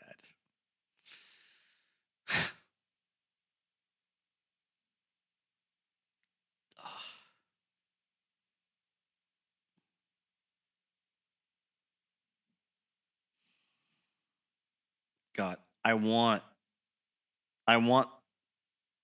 whatever microphone is being used in this room right now. It sounds amazing. The continued quote from Anne Beverly was, I can't describe it better than saying, imagine what your world would be like if someone shook it up, threw it in the air, and then gave it back to you with no mention of whether it would work the same again. The world gained a Sex Pistol. Nancy got a rock star boyfriend, and I lost a son. Is that what passes for a good deal these days? Since the movie depicts their American tour, I want to read from 12 Days on the Road with the Sex Pistols in America by Noel Monk and Jimmy Gutterman. This is very early on in the tour. They'd just gotten to Atlanta, and they're in a restaurant where the Sex Pistols have made quite a big stink after meeting some folks from Warner Brothers, I think, and made them uncomfortable and got really confrontational with them. Anyway, EX was part of the dinner party and had gone to the restaurant bathroom where he was confronted by Sid. Sid, skinny, shaky, drunk, starts taunting big, brawny EX. Sid doesn't know that his bodyguard hung out with bikers for the better part of a decade. You're one of the fucking bodyguards, huh? Yeah, EX answers, throwing away a paper towel. I'm going to look after you. His tone isn't condescending, just matter of fact. It's his job. Sid takes another swig of the peppermint schnapps, belches, and says, You think you're a tough guy, do you? You're a hard knocker, ain't you? Yeah? Is this going to be a problem? Sid rests the schnapps bottle in the sink. Well, if you're so fucking tough, why don't you just take me on? He lunges at EX. This is insane, EX thinks. He's not about to get into a fight with the person he's being paid to protect. Word of Sid's heroin habit had preceded him from England, though no one on the American side, including Rory, had been clued into how bad it had been raging. The whole point of having Boogie on the tour, after all, is to have one person whose only job is to look after Sid. EX takes a deep breath and lets Sid hit him for a few minutes. He's drunk, he's wiry, how much can it hurt? It can hurt plenty. Finally, when Sid's punches start to connect and add up to real pain, EX stares at Sid and announces, That was your turn, you fucking limey. Now it's my turn. He grabs Sid by the hair, and he starts banging Sid's head really hard against the sink about half a dozen times until Sid slumps down to the tiled floor. He'd come into the bathroom looking to punch someone, looking to get punched. He'd gotten what he wanted. Okay, enough. You're good enough. I like you. Now we can be friends. So EX leaves the bathroom, and Sid's still just laying there on the floor. It is the first night of the tour. Supposed to be the easy part. There have been no shows, no long travel days, no opportunities to go truly wild. Yet, already, band members and crew have resorted to violence. The tension that takes weeks to accumulate on most rock tours has already reached a fever pitch. Everyone from the paparazzi to 4K wants a piece of the band, and all they can do to fight back is go after the people who are supposed to be on their side. Who's the enemy now? A few minutes after Sid staggers out of the restaurant bathroom, he starts taunting Camel, another member of the security force. Camel refuses to fight and pushes Sid aside. Then we jump forward from that earlier part of the evening to 3 a.m. the same night. Sid is back in his room at the Squire Inn, nursing his second or third or perhaps 10th peppermint schnapps bottle. The rest of the band members are amuck in Atlanta, traveling across after-hours discos and transvestite bars. Rotten, Jones, and Cook aren't getting into any serious trouble, but they are being initiated into America. They're club hopping from disco to disco, discovering 1978 America. Now, Noel Monk is going to check on Sid because he knows what happened in the bathroom with EX. He notices that, right now, constantly drinking schnapps is all that's separating Sid Vicious from an even more severe heroin withdrawal, and it's sort of a necessary evil. He also notices that on his left arm below his 3-inch wide spiked leather band, Sid wears a watch, which makes no sense. It's debatable whether he can tell time, but it's a sure thing he wouldn't care even if he could. What makes sense is that it's not his watch. It's Rory's. He has stolen it from Johnson's room. He'll use it to buy junk as soon as he gets the chance. Sid, I just talked to EX. What's going on here, man? No, I like EX. He's a good man. He can fight. That's the kind of guy I want around me. Monk nods. Vicious bonds with people by fighting with them. A typical street scruff. No major problem if you don't add in the smack situation. But how can you leave it out? Sid takes another swig, sinks deeper into his pillow, and continues. But Camel, man. Camel ain't no fucking friend of mine. Yeah, I asked Camel to fight with me. He said he couldn't fight with me, but after the tour, he'd blow my fucking brains out. That's a chicken shit thing to say. He's fucking worthless. I don't want him around me. How about I put him on the stage crew and take him off your security? I like that, Monk. Hey, want some schnapps?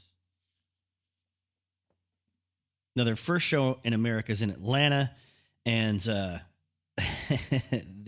they finished their first song. Johnny Rotten says, "You can all stop staring now. We're ugly and we know it. Just relax and have some fun."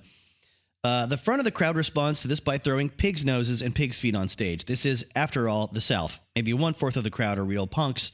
Most are there to be a part of the show. Oh, thank you. Gifts. Lovely. Just lovely. Now back to movie reaction, where I'm about to be incredibly miserable. I should take this next part out, but I didn't for some reason.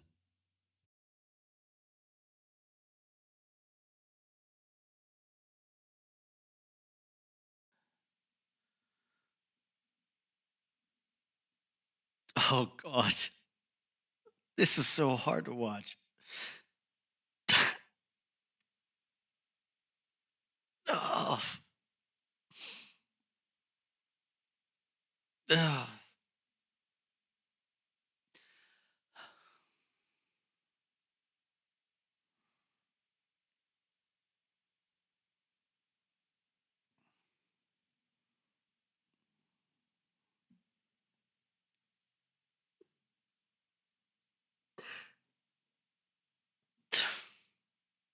I'm crying right now.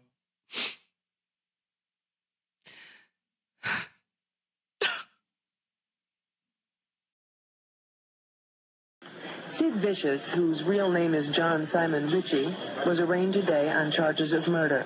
He said he felt sick. His manager was told bailing him out pending trial would be extremely difficult. He's an alien, he's not employed, and he's given to violent outbursts and temper. But his manager said, and I quote, "Underneath that tough exterior, there was a real nice guy."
Cheetah Chrome from the Dead Boys has this to say about this time right before Nancy was killed.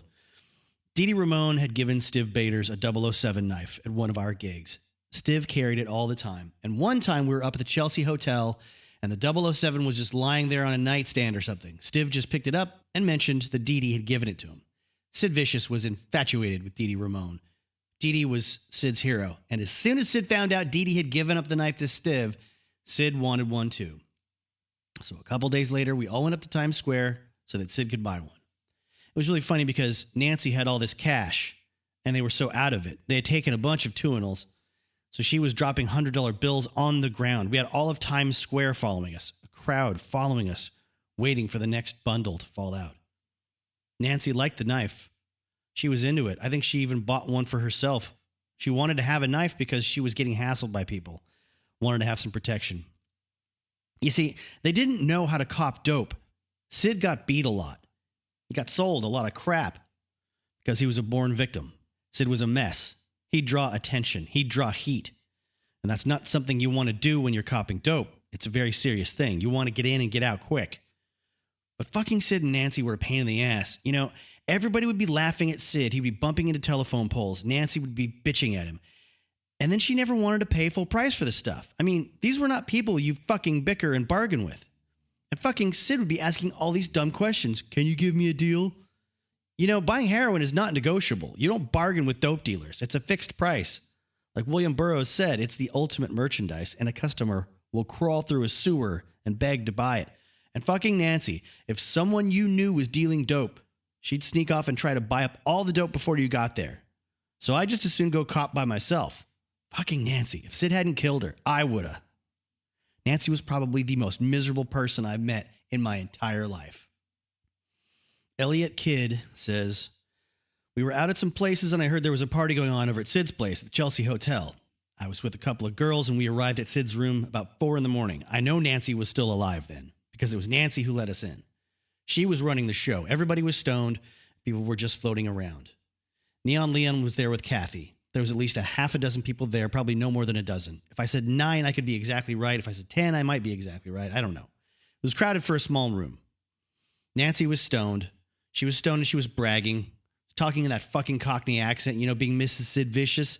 But it wasn't much of a party because Sid was passed out. Sid did not look like he was going to get up. He wasn't moving.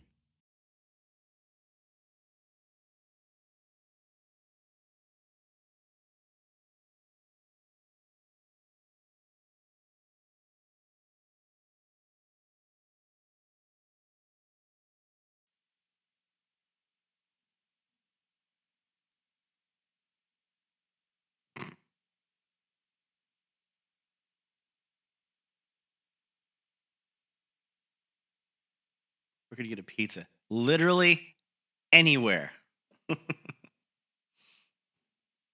I suppose that was the joke, but still.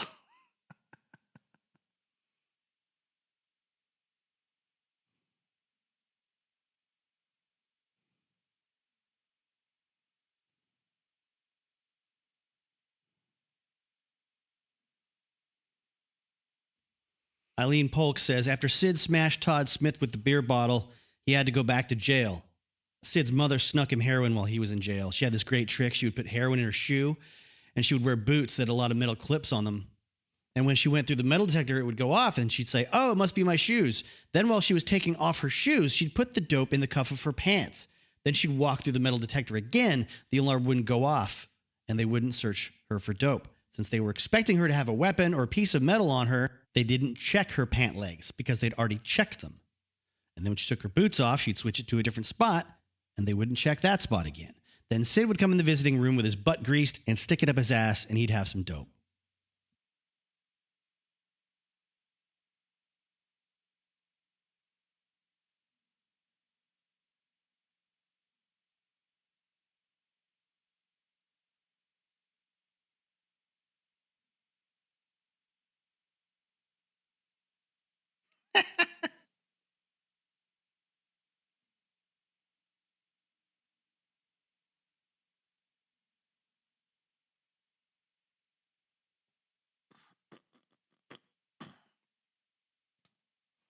Yeah, this is incredibly unnatural and awkward on all counts.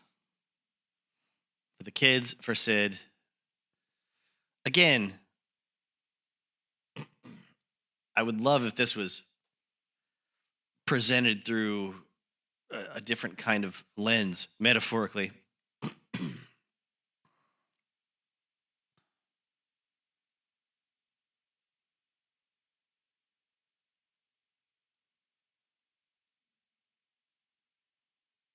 Like, is this a dream? Was all this, I don't know if I can. Like I said, it's been too long since I saw the movie, so I've lost.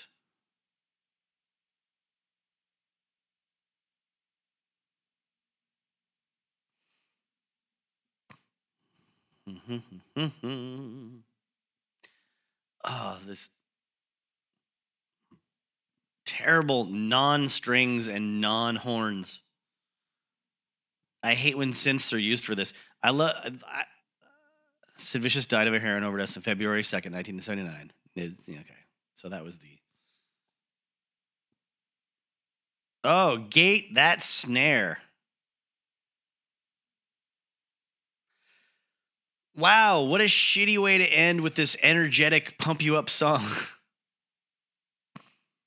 Ugh. I totally forgot about that ending.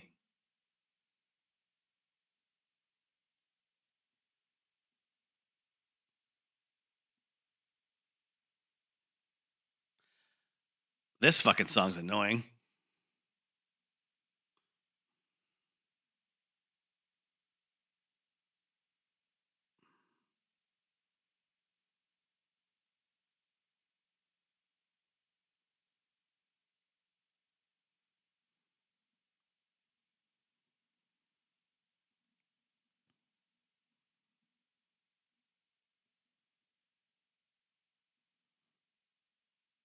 This must be one of those Joe Strummer originals. He did music for Alex Cox on the film Walker as well. I mean, Joe Strummer's amazing. I'm not talking trash about him when it comes to his larger body of work. Cast in order of appearance. Oh, Courtney Love. Courtney Love, from the band Faith No More, around 1985 or so. Or a little after this as well, I think. 85, 86? I don't know. I'm not going on the record as saying that's when it was. So let's, I want to read a poem that I found in like a black and white punk fanzine called Knee Deep in Shit from 1981. Let's see.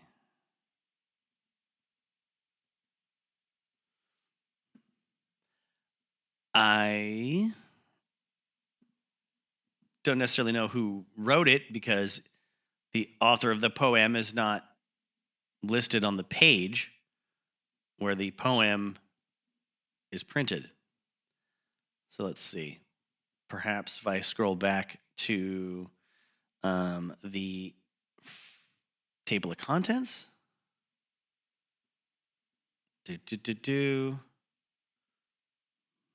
Yeah, I don't know. Maybe I'll go to the back page. Is there anything on the back page that says who did what? Nah, I can't tell. All right. Requiem for Sid Vicious. And it says, punk rock star Sid Vicious, the inadequate youth who turned a tasteless pop gimmick into pathetic real life, died of a heroin overdose yesterday. Daily Mail, 3rd February, 1979. The poem goes like this. The newsprint blurs my fingers, screaming, death! Impossible to wash the black away. I see you naked and fetus thin on hotel sheets, the needle at your side a cliche. It ends exactly as it began. Blonde in black underwear, your girl, bled to death in a hotel bathroom, your knife inside her to the hilt. Too late to talk of innocence or guilt. Heroin cut short your trial. An accidental overdose. Your self-destruct act finally succeeded. Ironic that for once it wasn't meant. In your life, you screamed and vomited for limelight. Your solo act, they booed off the stage. Belatedly, your star is shining through the night from every page. And in some photographs, a scowling child throws temper tantrums, rages for attention. I try to wipe that face from my mind. You lived your lifestyle to the end, the bitter end, aesthetic perfection. Now, this part is being recorded the day after I watched the film. I was thinking today about how I went from disapproving of most of the film in certain ways to being taken in by it and then being moved emotionally by it and being kind of broken emotionally by it. I think that definitely the human misery at the end when they're both just alone was kind of too much for me to bear as a much older person than I was when I first saw it. You see things in life, people in life, you experience emotions in life, and then you see something like that. The movie's a weird combination of refined and raw at the same time. Like it's very it's kind of meandering. It seems to be okay, let me recalibrate my thoughts here. It's obviously the kind of thing that if you already know everything the Sex Pistols did, you can follow along, right? If you already know the story of Sid Vicious and Nancy Spungen, then you can get with it. If you don't, you're watching a weird, dysfunctional, abusive, heroin-riddled love story sort of take place. Most of it seems to be a mirror held up to addicts, especially addicts that are in a codependent relationship, to say, this is what you appear to be. Take away all the chemicals in your brain that are firing, that are making you have those emotions the way you're having them, and take away all the,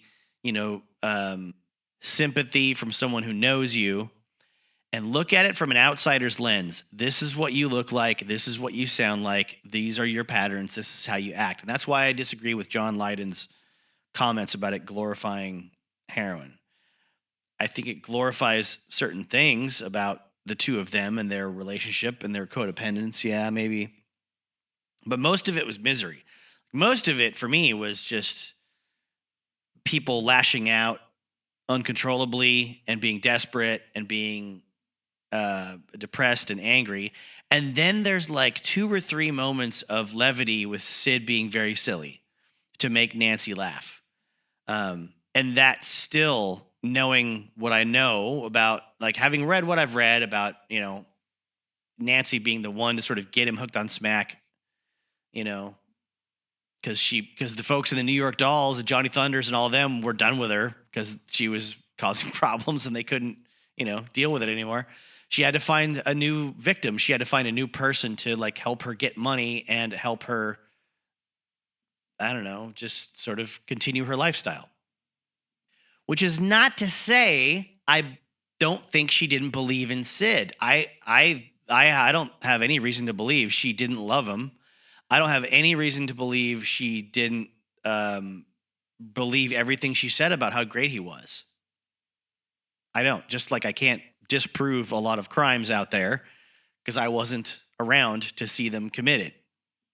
So I guess for me, summing up my feelings about the film and my evaluation of it, Alex Cox, you won.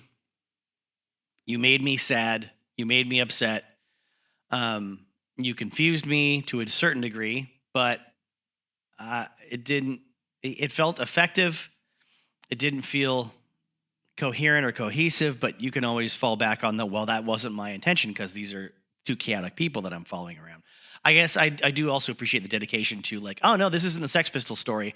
I'm just going with when Sid and Nancy came together in the middle of the Sex Pistols story and then ended with their death.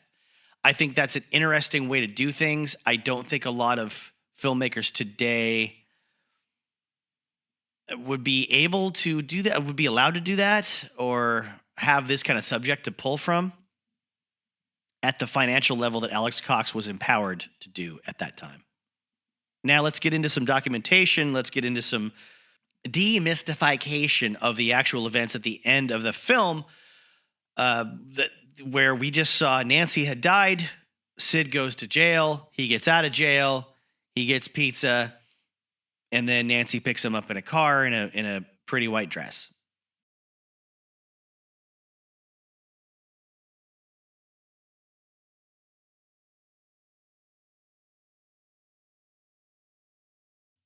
on the day, October 13, that Nancy was announced to the world as being deceased and that she had been stabbed to death in her New York hotel room in what clearly seemed to be a murder perpetrated by the only person living with her, which was Sid. Sid was arrested and processed under the name John Simon Ritchie with a charge of second-degree murder. He was transported to Rikers Island Penitentiary and then admitted to the prison hospital's detox program in Bellevue because he was completely and totally under the influence of and dependent upon the drug heroin. When news got back to London, Malcolm Mclaren, former Sex Pistols manager, former manager of, I believe, the New York Dolls at one point, or at least Johnny Thunders at one point. Don't fact check me right now. He, in his shop called Sex, which is where the Pistols kind of got together and coalesced originally, started selling T-shirts with an image of Sid Vicious holding a knife and a slogan on the shirt that said, "She's dead, I'm yours." Now, when Mclaren started making money off of Sid in his likeness, it was an inspiring moment, I guess, legally for John Lydon, his good friend, Sid's good friend, not Mclaren's good friend, if you've read anything about the two of them, to press charges against Malcolm Mclaren because Lydon was well aware of the fact that the agreement with the Sex Pistols that they all signed never included Sid Vicious. It never included Simon Ritchie. It was the original members when their bass player was Glenn Matlock. When exactly that went into motion, I don't know. But what I do know is that Malcolm got on a plane to America as fast as he could with money from Virgin Records, $30,000 bail for Sid Vicious. And he got the money, Malcolm, by telling Virgin that Sid was going to record an album with Steve Jones and Paul Cook of the Pistols. Sid, for his part, was in such a state of shock that I don't think that would have been possible for him upon being released from jail to just jump into a recording studio. He had told arresting officers to kill him because his baby was dead. Freelance rock photographer Joe Stevens was one of the first people on the scene in Chelsea. He had told the press that Sid had admitted there had been a suicide pact and Sid and Nancy had been planning to kill themselves for 2 or 3 weeks. He said there was blood everywhere when I arrived. Both his arms were badly cut. While he was at Rikers Island, Sid was badly abused by fellow prisoners, and he made the following statement. She's, meaning Nancy, is in my thoughts night and day. I wake up in the night reaching out for her warm body, which has always been cuddled up next to me for the last 2 years. I got into a hot sweat because I've been dreaming. I was making love to her again. The touch of her skin floats around in my brain, driving me mad. Nancy in her sexy red and black underwear, the vision of her never leaves me. I could never have killed her. When you love someone as much as I love Nancy, you can never kill her. Life's almost impossible without her. I'm constantly thinking about the good times we've had together. Nancy was great because she and I were the same. For their part, the police had been very anxious to interview a young man or a young male who had been identified hanging around their room about 4 a.m. the morning that he was arrested. According to Sid's version of the events, he woke during the night and saw Nancy sitting up in bed, fingering the hunting knife, which they had bought earlier in the day. He fell asleep again almost immediately without speaking to her. His next recollection of events was waking up some hours later and seeing blood all over Nancy's half of the bed. There was blood everywhere, on the sheets, on the pillowcase, all over the mattress, and on the floor, leading to the bathroom. My first thought was that she had been killed. He then got up. That was his words. He got up and went to the bathroom. He found Nancy slumped under the wash basin. sink for Americans. After the initial shock, he rushed into the corridor hallway for us Americans, shouting for help. He then returned to their room and called the hotel reception desk. Reportedly, he said, "Get an ambulance up here quick. I'm not kidding." Then within 3 or 4 minutes, the police, not the ambulance, arrived in their room. Sid was sitting on the bed, looking pretty dazed. Later, it was revealed that he had taken enough Tuinol to kill a horse. He was immediately advised of his rights and accused of the murder of Nancy. Quotes from this exchange in the book Sid's Way, The Life and Death of Sid Vicious by Alan Parker, published in 1991, say, New York Police Department, listen, kid, why'd you do that? Sid, why'd I do what? NYPD, why'd you kill the girl? Sid, I didn't kill her. NYPD, if you didn't kill her, why can't you look me straight in the face? Sid, okay, mate, I'm looking you straight in the face. I didn't kill her. Police thought they were talking to Nancy's assailant and that Sid's denial was untrue. He was pushed face first against the wall, handcuffed, and led away. Nancy's body was cleaned up after the postmortem had confirmed the obvious fact that she'd been stabbed to death. She was flown back to Philadelphia to be buried there by her parents. After Sid's initial appearance in court, bail was set at $30,000, posted by Virgin Records. If Sid was found guilty on the charge of second-degree murder, he could expect to receive a minimum sentence of 7 years, including parole, while the maximum would have been 25. Sid gets released on bail to his mother and into her care. He had written some songs while he was in the joint. Didn't really work out that well from Malcolm Mclaren, planning to record him again, but he was working on new ideas, I guess, while he was in there. I don't know if Mclaren got a hold of him on the phone and said, work on new songs because we're going to get you out on bail and get you in the studio. But he did find a new girlfriend as soon as he got out. He didn't go just for pizza and then off into the sunset. Off with that happy ending, Alex Cox had with, reminds me of, Greece or Brazil or like the, going up into the sky metaphorically. So her name was Michelle Robison. They apparently had a fairly supportive period of time helping each other out.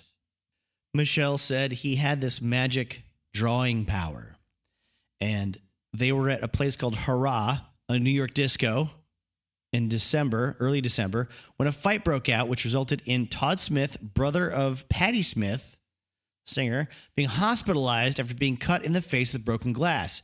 Sid, already out on bail for murder, was arrested again. Bail was set, including the condition that he did not attend any nightclubs or discos. Anne Beverly and Michelle Robinson were there to meet him on his second release a few weeks later. He was wearing a raincoat, t-shirt with I Love New York on it, and a pair of jeans.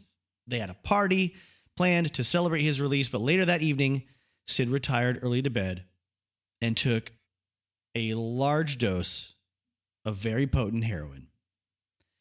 He had been clean for at most the previous week, and his body could not handle such a strong, potent dosage. He died the morning February 2nd, 1979. The case of the murder of Nancy Spungen never came to trial. His mother said that Sid had told her, Mom, Nancy is there on the other side waiting for me. If I'm quick, I can catch the girl I love. Sid's last recorded wish was to be buried with Nancy, but the Spungen family refused to reveal the location of their daughter's grave to anyone involved with Sid.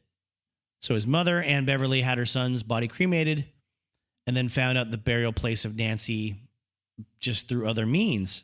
As a result, she made a special trip to the Jewish cemetery in Philadelphia and scattered Sid's ashes over Nancy's grave to grant his last earthly wish. Now, because there's, in the fullness of time, been more than one account of the events that took place the night of Nancy's death, I'm going to pull back a bit to the other Alan Parker book, the one that he wrote after revising the original. It was called Vicious, Too Fast to Live. We've, touched on it earlier in this episode. But that first Sid Vicious book we were just recently reading from, he said in the introduction to the newer version, had to be edited heavily so that it would be approved by Sid's mother, Beverly. That took out a lot of what he felt were pretty important details, including the fact that Anne Beverly herself, pardon me if I said Beverly as her first name, went to sleep the night that Sid died with heroin in her pocket. It is unknown whether she consumed it as part of a relapse because she had been a user before, evidently, or if Sid had gone into her pockets when she fell asleep and taken too large of a dose. But as I say, I'm trying to backtrack here to a little ways before that. So around the time that, Nancy is about to die, and I'm going to read straight from the text. Again, Vicious, Too Fast to Live. As portrayed in the film, Nancy did come good on her promise via a few meetings with low-grade agents. She did pull together a few gigs, most of these allegedly costing her a blowjob, and at best, delivering Sid the door take on the worst night of the week. So, if you're not a musician, what that means is no one's paying you a set fee for showing up and playing. You are getting the slowest night of the week. The bar owner is allowing you to come in and set up your gear on stage on a day that they won't have much walk-in traffic in attendance, and no one's going to know you're probably there. No one's going to be promoting your show. And your food money depends on how many folks get to the door, decide they want to walk in and pay a cover charge to see someone they may or may not be aware of.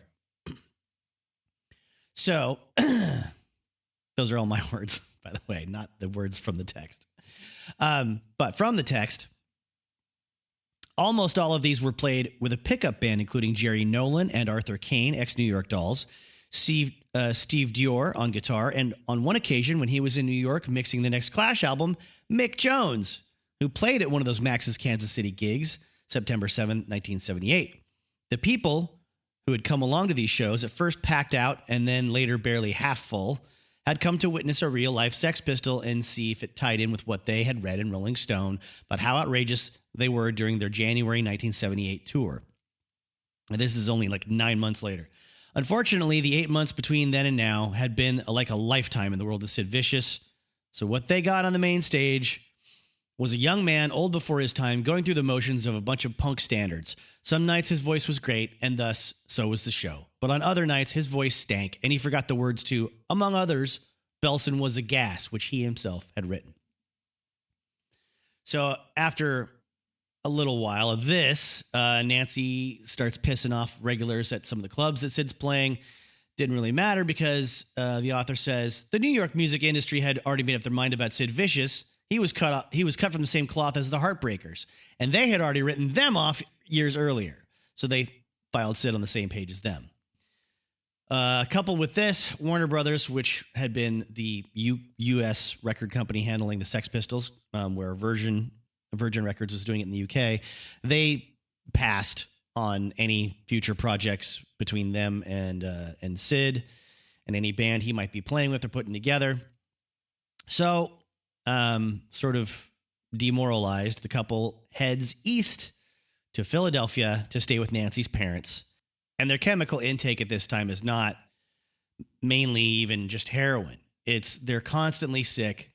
They're constantly blotting out awareness of whatever's going on around them, numbing themselves any way they can with a daily routine that included methadone, street heroin, Tuinals, something called Dilaudid, which is a form of morphine that hospitals give to cancer patients, as well as much vodka and schnapps as they can drink straight out of like liter-sized bottles Nancy's mother, describes the visit in her book as a hell on earth. The author notes as well during this time that, around October, something happened that people tend to leave out of a lot of the stories, or at least the stories up until this point, when this was published in the early 2000s.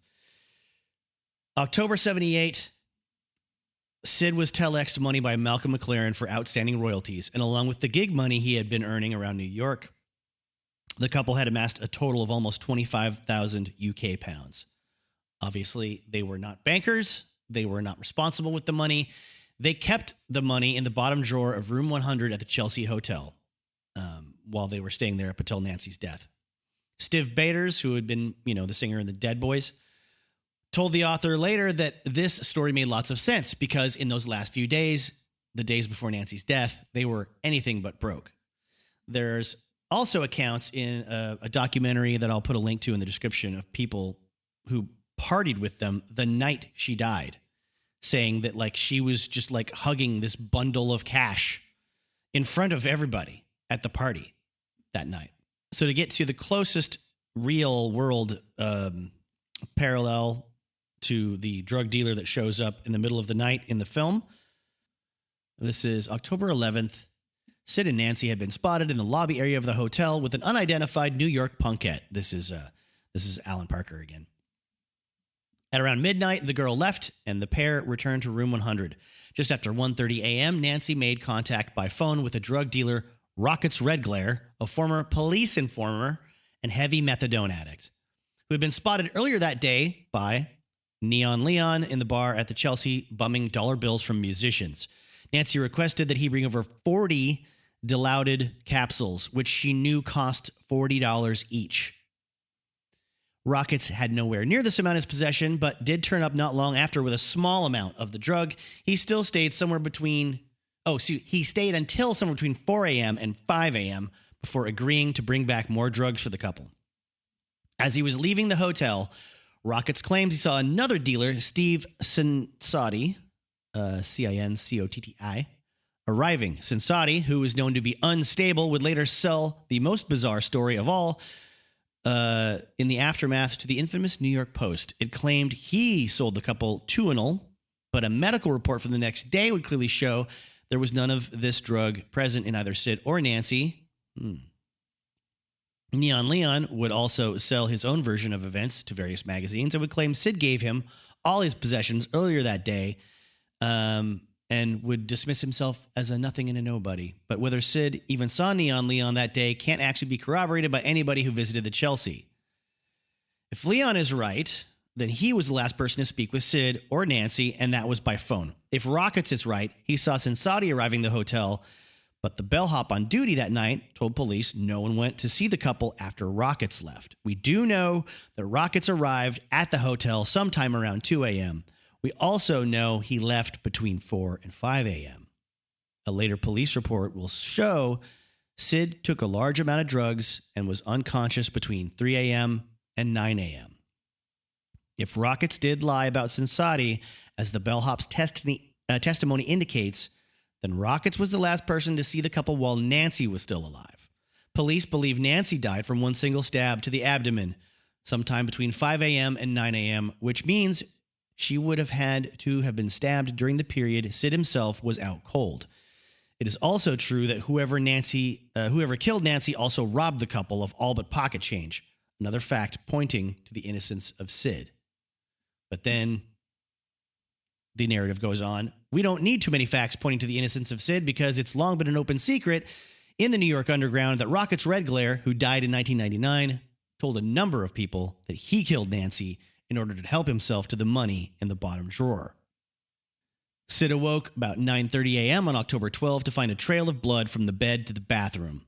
Slumped under the sink, dressed in a black bra and panties, lay the dead body of Nancy. The other side of his two-people world, his soulmate, was dead. His knife had obviously been used to kill her, but he had no clue of the events leading up to this point, as indeed he wouldn't, having been dead to the world between the crucial hours of 9 and 3 a.m., or 3 and 9 a.m. Meanwhile, on the lower side of the Bowery, Rockets, who had been bumming dollar bills the previous day, started the following one by buying new leather jeans and cowboy boots. Sid called for an ambulance, but the bellhop called for the police. In a confused post-narcotic state, Sid was arrested, handcuffed, and taken to a holding cell at 3rd Homicide Division on 51st Street. He is said to have confessed, in quotes, to the murder with the words, "I did it because I'm a dirty dog." But in later interviews, he would admit only to being out cold. Nancy's body was removed from the Chelsea Hotel at 5:30 p.m., and by the time Sid had been charged with second-degree murder, or by that time, he would spend the rest of his life tormented, wondering, but never knowing. Now, in early February 1979, Sid is out on bail in the company of his new girlfriend, Michelle, and his own mother, and the collective New York drug set. During this time, Rocket's Red Glare is hanging around places like CBGB's, openly boasting of the murder of Nancy Spungen while drunk around a ton of other musicians. No one came forward at the time to report him or, talk to the cops. And Beverly decides to throw not throw a small get-together, but have a little celebration in honor of her son's release. She makes a meal of spaghetti bolognese and bought some beers for him and Michelle at Michelle's apartment, and about 8 other hangers-on and friends. The text in this part of the book says, despite cleaning up during his second stint in prison, Sid had taken some smack early on the day of his release, given to him by a fellow addict called Martin. But it must have been cut with everything but heroin, because he didn't get a hit from it. And this is like freshly clean at the Sid, so he should be sensitive to it. He should be able to get high off of a small dose. NYPD records clearly show that almost all street heroin sold between Christmas 1978 and Easter 79 was cut down to between 32% and 36% pure. Now, obviously, during this time, it wouldn't do for Sid just to go around in the streets asking to buy heroin, because everyone knows who he is. The cops are, ready to throw him right back in jail as soon as he misbehaves or steps out of line. So that evening, Martin again goes out to buy heroin by himself while Sid's mom is cooking for everybody. It later turned out to be a connection made through Anne Beverly. This is why, obviously this was not in the Sid's mom approved version of the early biographies of Sid, that he scored the heroin from a dealer who had been supplied by one Mr. Rocket's Red Glare. News on the street was that this hit was going to Sid Vicious, so word was out among the dealers. Quarter hour into the meal, Sid and a few of his guests go into the bedroom. They took some of their heroin, and when they returned to the main room, Anne noticed Sid had a rose-pink glow about him. Despite being an ex-addict herself, said she'd never seen anything like it. Later said, "Jesus, son, that must have been a good hit." Those present remember he looked elated. A few moments later, he went back to the bedroom with Michelle. But Michelle returned on her own. Sid had collapsed. He was falling off the bed. No one was 100% sure what to do. This was Sid Vicious, remember? Do you take him to the hospital, or do you just help him the best you can without drawing attention? So his mom, Anne, goes into the bedroom and places him on his side so he could sleep it off. Eventually, he did come around and told her son how worried she'd been about him. But Sid insisted he was fine, didn't want to do anything but go to bed, which is a good idea anyway, because he had to check in at the local police station early in the morning. So she takes the remaining heroin from Sid and Michelle, placed it in her back pocket, sleeps on the sofa, and the rest of the guests eventually leave the apartment. So, again, we don't know if Sid either stole the rest of the heroin in his mom's pocket and did it himself, or he had, fallen back into basically a coma and died from the earlier shot he had taken. It turned out to be 98% pure heroin, according to this book by Alan Parker. Now, the connection with Rocket's Red Glare, lends you to speculate this could be a double murder, what we're talking about with Nancy and Sid. Sid was open about the fact that he had a suicide pact with Nancy because that was her trip, right? There's two pieces of paper with handwritten notes in the photographs of this book that the author says, Anne Beverly had in her possession. They fell out of his passport that she had in her collection of Sid's things. The first scrap of paper says, "We had a death pact. I have to keep my half of the bargain. Please burn me, or please bury me." It looks like the R and the Y are sort of scribbled to look more like an R and an N.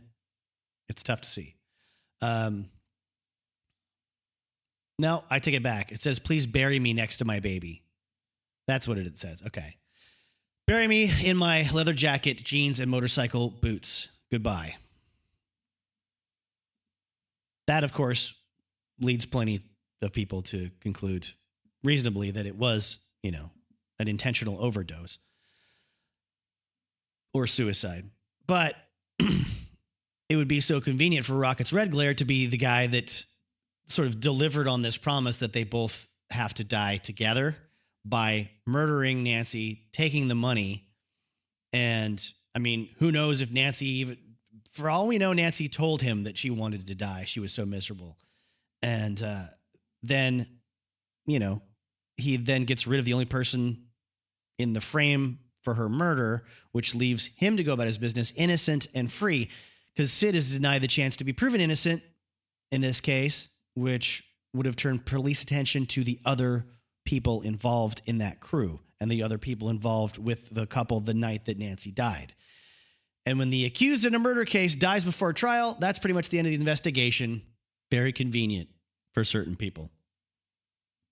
Now that I've talked about the murder, the suicide, the whole mess a couple of times in the same episode, and we've seen it on the screen, I would like to finish things off by backtracking even farther to what I believe is the night portrayed at on the road in America in the film, with Sid diving into the crowd and getting hauled off by security.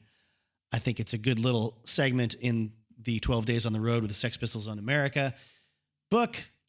I think it just sort of tells you a nice little summary of what that experience must have been like.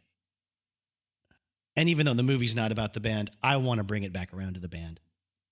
It's a Sunday. It's January 8th. It's San Antonio, Texas, a place called Randy's Rodeo, which is actually an old bowling alley. The stage is stretched across the area where the lanes once ended. It's the first night of the tour when the weather outside is hot, which is strange because it's January. Johnny Rotten is wearing some new leather pants and a new cowboy vest that he had purchased in Austin. And he's just like screaming a lot of random phrases at the crowd, I guess, like bodies and like screaming bloody mess. By this point, Noel Monk, one of the authors, has started wearing a baseball hat to all the shows so he doesn't get spit all over his head and face. Jackets and ties they started the tour with are definitely not being worn anymore.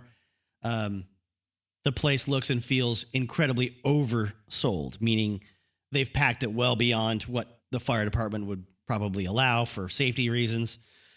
There's a lot of confrontation in the air. They're now not unlike a previous show or two. It's not just, paper cups with beer and booze thrown at them. They're getting beer cans that have been ripped open, broken bottles, hot dogs for 70 minutes straight while they're on stage playing.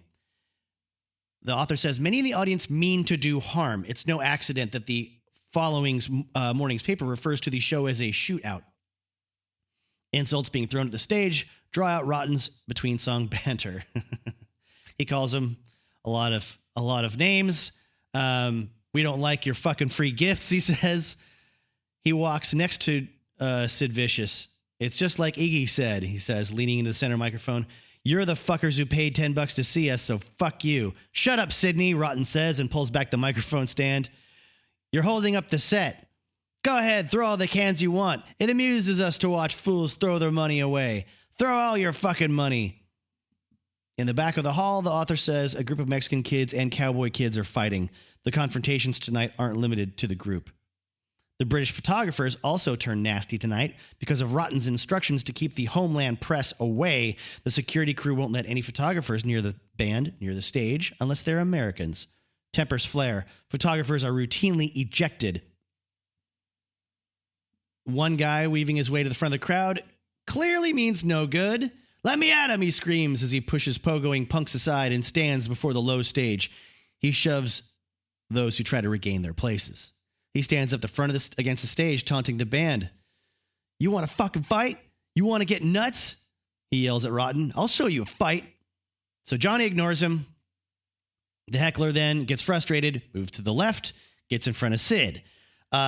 Sid stands near the lip of the stage, and the man that's taunting him leans forward, waiting for a chance to like take a swipe at his legs. Meanwhile, there's more full beer cans being thrown at the band. One grazes Sid on the side, kind of annoys him, and he staggers back a step and, grabs the side of his torso or his rib cage. And the guy screams, "Can't you take a fucking beer can, you limey baby?" Sid has had enough at this point, so he's done playing the song, not the rest of the band, just him. Takes the bass off and just like hucks it into the crowd, like the body of the bass. Like, you take the other end, the neck of the bass, swing it, he hurls it into the crowd. That makes security decide they have to go grab him, pull him away from the edge of the stage. The band keeps playing. Apparently they don't really miss the sound of his bass. So he had like thrown it into the crowd, but not like ejected it. He had kind of chucked it in, but he still had control of the instrument. He swings it at the guy a couple more times because he didn't really connect. He ends up hitting, I guess, a member of the team or either their friends or the crew or somebody named Ted Cohen right in the face. The second time his bass swoops down, he hits the photographer Richard Aaron in the forehead, and then Cohen again, this time on the bridge of the nose. Cohen falls to the floor. The only Warner Brothers employee, that's what it is. He's with Warner Brothers. Willing to get anywhere near the Sex Pistols, he has paid dearly for his commitment. So then the power in the club starts going on and off. The stage crew jumps up on stage to grab the band and pull them the fuck out of there, fearful that there's going to be a riot on their hands. By the time the lights and sound return 30 or 40 seconds later, the mood has changed. Now, the crowd is actually on the band's side. For whatever reason, that little glitch, that little 30-second delay, and watching Sid actually get confrontational and make contact with the crowd, won people over. There's still beer cans being thrown, but the people throwing them have smiles on their faces. This is the crowd's idea of fun. The band members negotiate around piles of garbage. After the lights return, the book says security crew notices some film cameras. Within seconds, the film crew are being violently ejected from the club and start fighting with security or the band's personal security crew. But I guess this is a crew that's been following the band for 5 days on the road and trying to get a documentary made that they can sell. Now, back inside, there's actually a local sheriff standing next to the stage. A beer bottle flies at him and knocks his cowboy hat off his head. And he reaches for his gun. He reaches straight for his sidearm just instinctively, and then kind of catches himself and calms down and gets his bearings again. The sound in the room, the sound from the stage is terrible because the guy that mixes their sound at the board, the PA system, moves all the faders and the volumes up and down and around. It got a little too violent for him, a little too quick, so he bailed. So no one's running the sound. Probably there could be random people just pulling the knobs right now, and it sounds like absolute garbage. The band is knee deep in trash on stage, and Sid is covered with mustard and blood and beer. Now it's 2 a.m. backstage. The band's having a major food fight. Johnny's getting into it with Sid about him being fucked up on drugs and telling him he should knock it off. Sid doesn't take to that very well.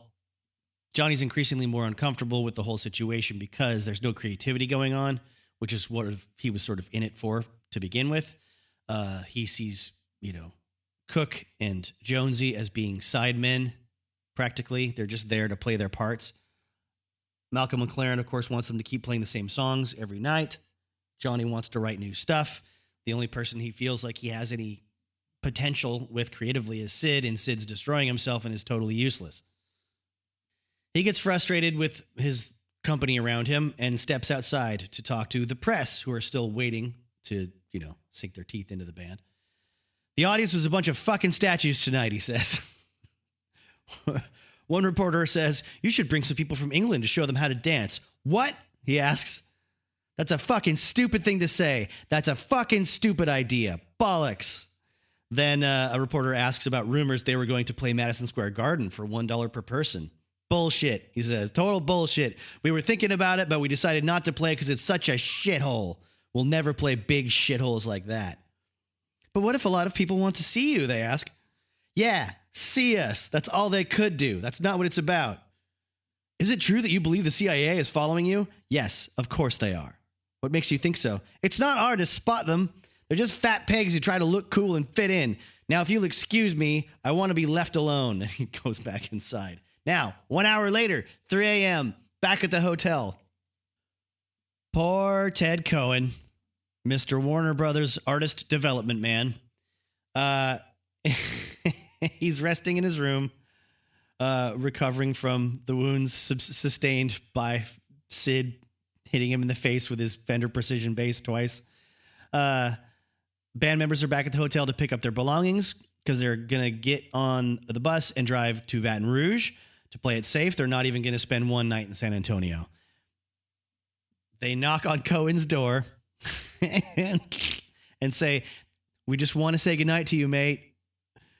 He is staying overnight at the hotel. He's flying out to Baton Rouge tomorrow to sort of catch up with them. Reluctantly, he opens the door for Sid Vicious, Johnny Rotten, and Noel Monk to run in, toss anything they can find across the room. Sid and Johnny jump up on the bed. Ted screams and screams, and Noel cries, Sid, catch! And throws the night table lamp at him. Sid executes a perfect drop kick. The lamp splatters off the ceiling. Everyone runs to the corners to escape the flying glass. Teddy shouts, you motherfuckers! I'm gonna get you! Great, huh? Sid asks Johnny as they leave the room. Shut up, Sidney, comes the response. You're fucking useless. You can't play. You're so fucking stoned all the time. You can't keep it together. Bollocks. Fuck off, says Sid. And I think I'll also combine that story with a story about the Longhorn show in Texas, which I think the scene in the movie could have been sort of an amalgam of both of these. It could be maybe just the Longhorn, but I thought that the narrative of Noel Monk and Jimmy Gutterman was worth getting into because they were actually there as part of the crew. Now, as far as like the press goes, from an article at dangerousminds.net called Selling the Sex Pistols to Texas, let's see, the copy for their ad at the Longhorn appearance that aired on Dallas radio in January 78 was this. They said no one could be more bizarre than Alice Cooper or more destructive than Kiss. They have not seen the Sex Pistols. Tuesday night, Stone City Attractions presents live the Sex Pistols. Banned in their own home country, England's Sex Pistols denied admittance to the United States. The Sex Pistols bring the new wave to the Metroplex this Tuesday night in the Longhorn Ballroom. They said it couldn't happen, but it happens Tuesday night. The Sex Pistols live. As was becoming apparent, a Sex Pistols concert was no longer about the music, but the chaos that ensued. London's Evening Standard reported the Pistols' appearance as girl fan punches Vicious on nose. To quote that, it says, Johnny Rotten and Sid Vicious were both punched in the face by girl fans as the Sex Pistols performed today deep in the heart of Texas. Blood poured from Vicious's face as he was hit on the nose. Instead of stopping the show, the bass player rubbed blood all over his face and chest so that he looked like a demented cannibal. The girl who hit him was 20-year-old Los Angeles student Lamar St. John. She said, I drove thousands of miles to see this show with other friends from L.A. I know Sid likes to get a positive reaction from an audience, so I gave him one. I hit him as hard as I could in the face. I wanted to make his nose bleed.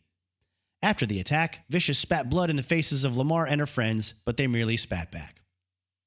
Then there's the part where, Sid calls them all a bunch of queer cowboys and other homosexual slurs. As, I think the previous story at the bowling alley, it was Johnny that was saying it to the crowd. Then the the paper says the audience threw tomatoes, beer cans, bottles, lighted cigarettes, and other rubbish at the band.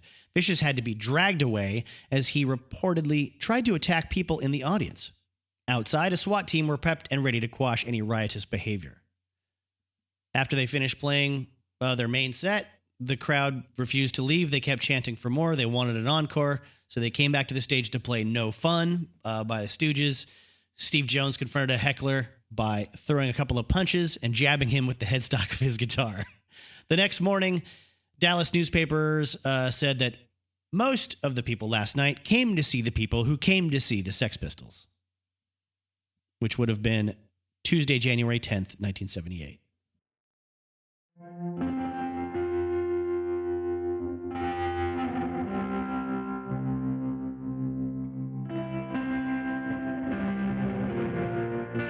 There it is, friends. The end of my first Sex Pistols episode. There could be more, but I think I got what I wanted out as far as what centers mostly around Sid and Nancy and Johnny. Obviously, there's a ton more to the story of the Sex Pistols to tell. If you enjoyed this, please check out some other episodes. Please also tell a friend of yours about the show. Recommend it to someone that might like it. Subscribe. Hit the link in the description for other ways to support by following on Instagram or Twitter, buying a t-shirt, contributing actual cash money on PayPal. Rock and roll is the greatest. So are you. Thanks for being here and giving a damn about rock and roll.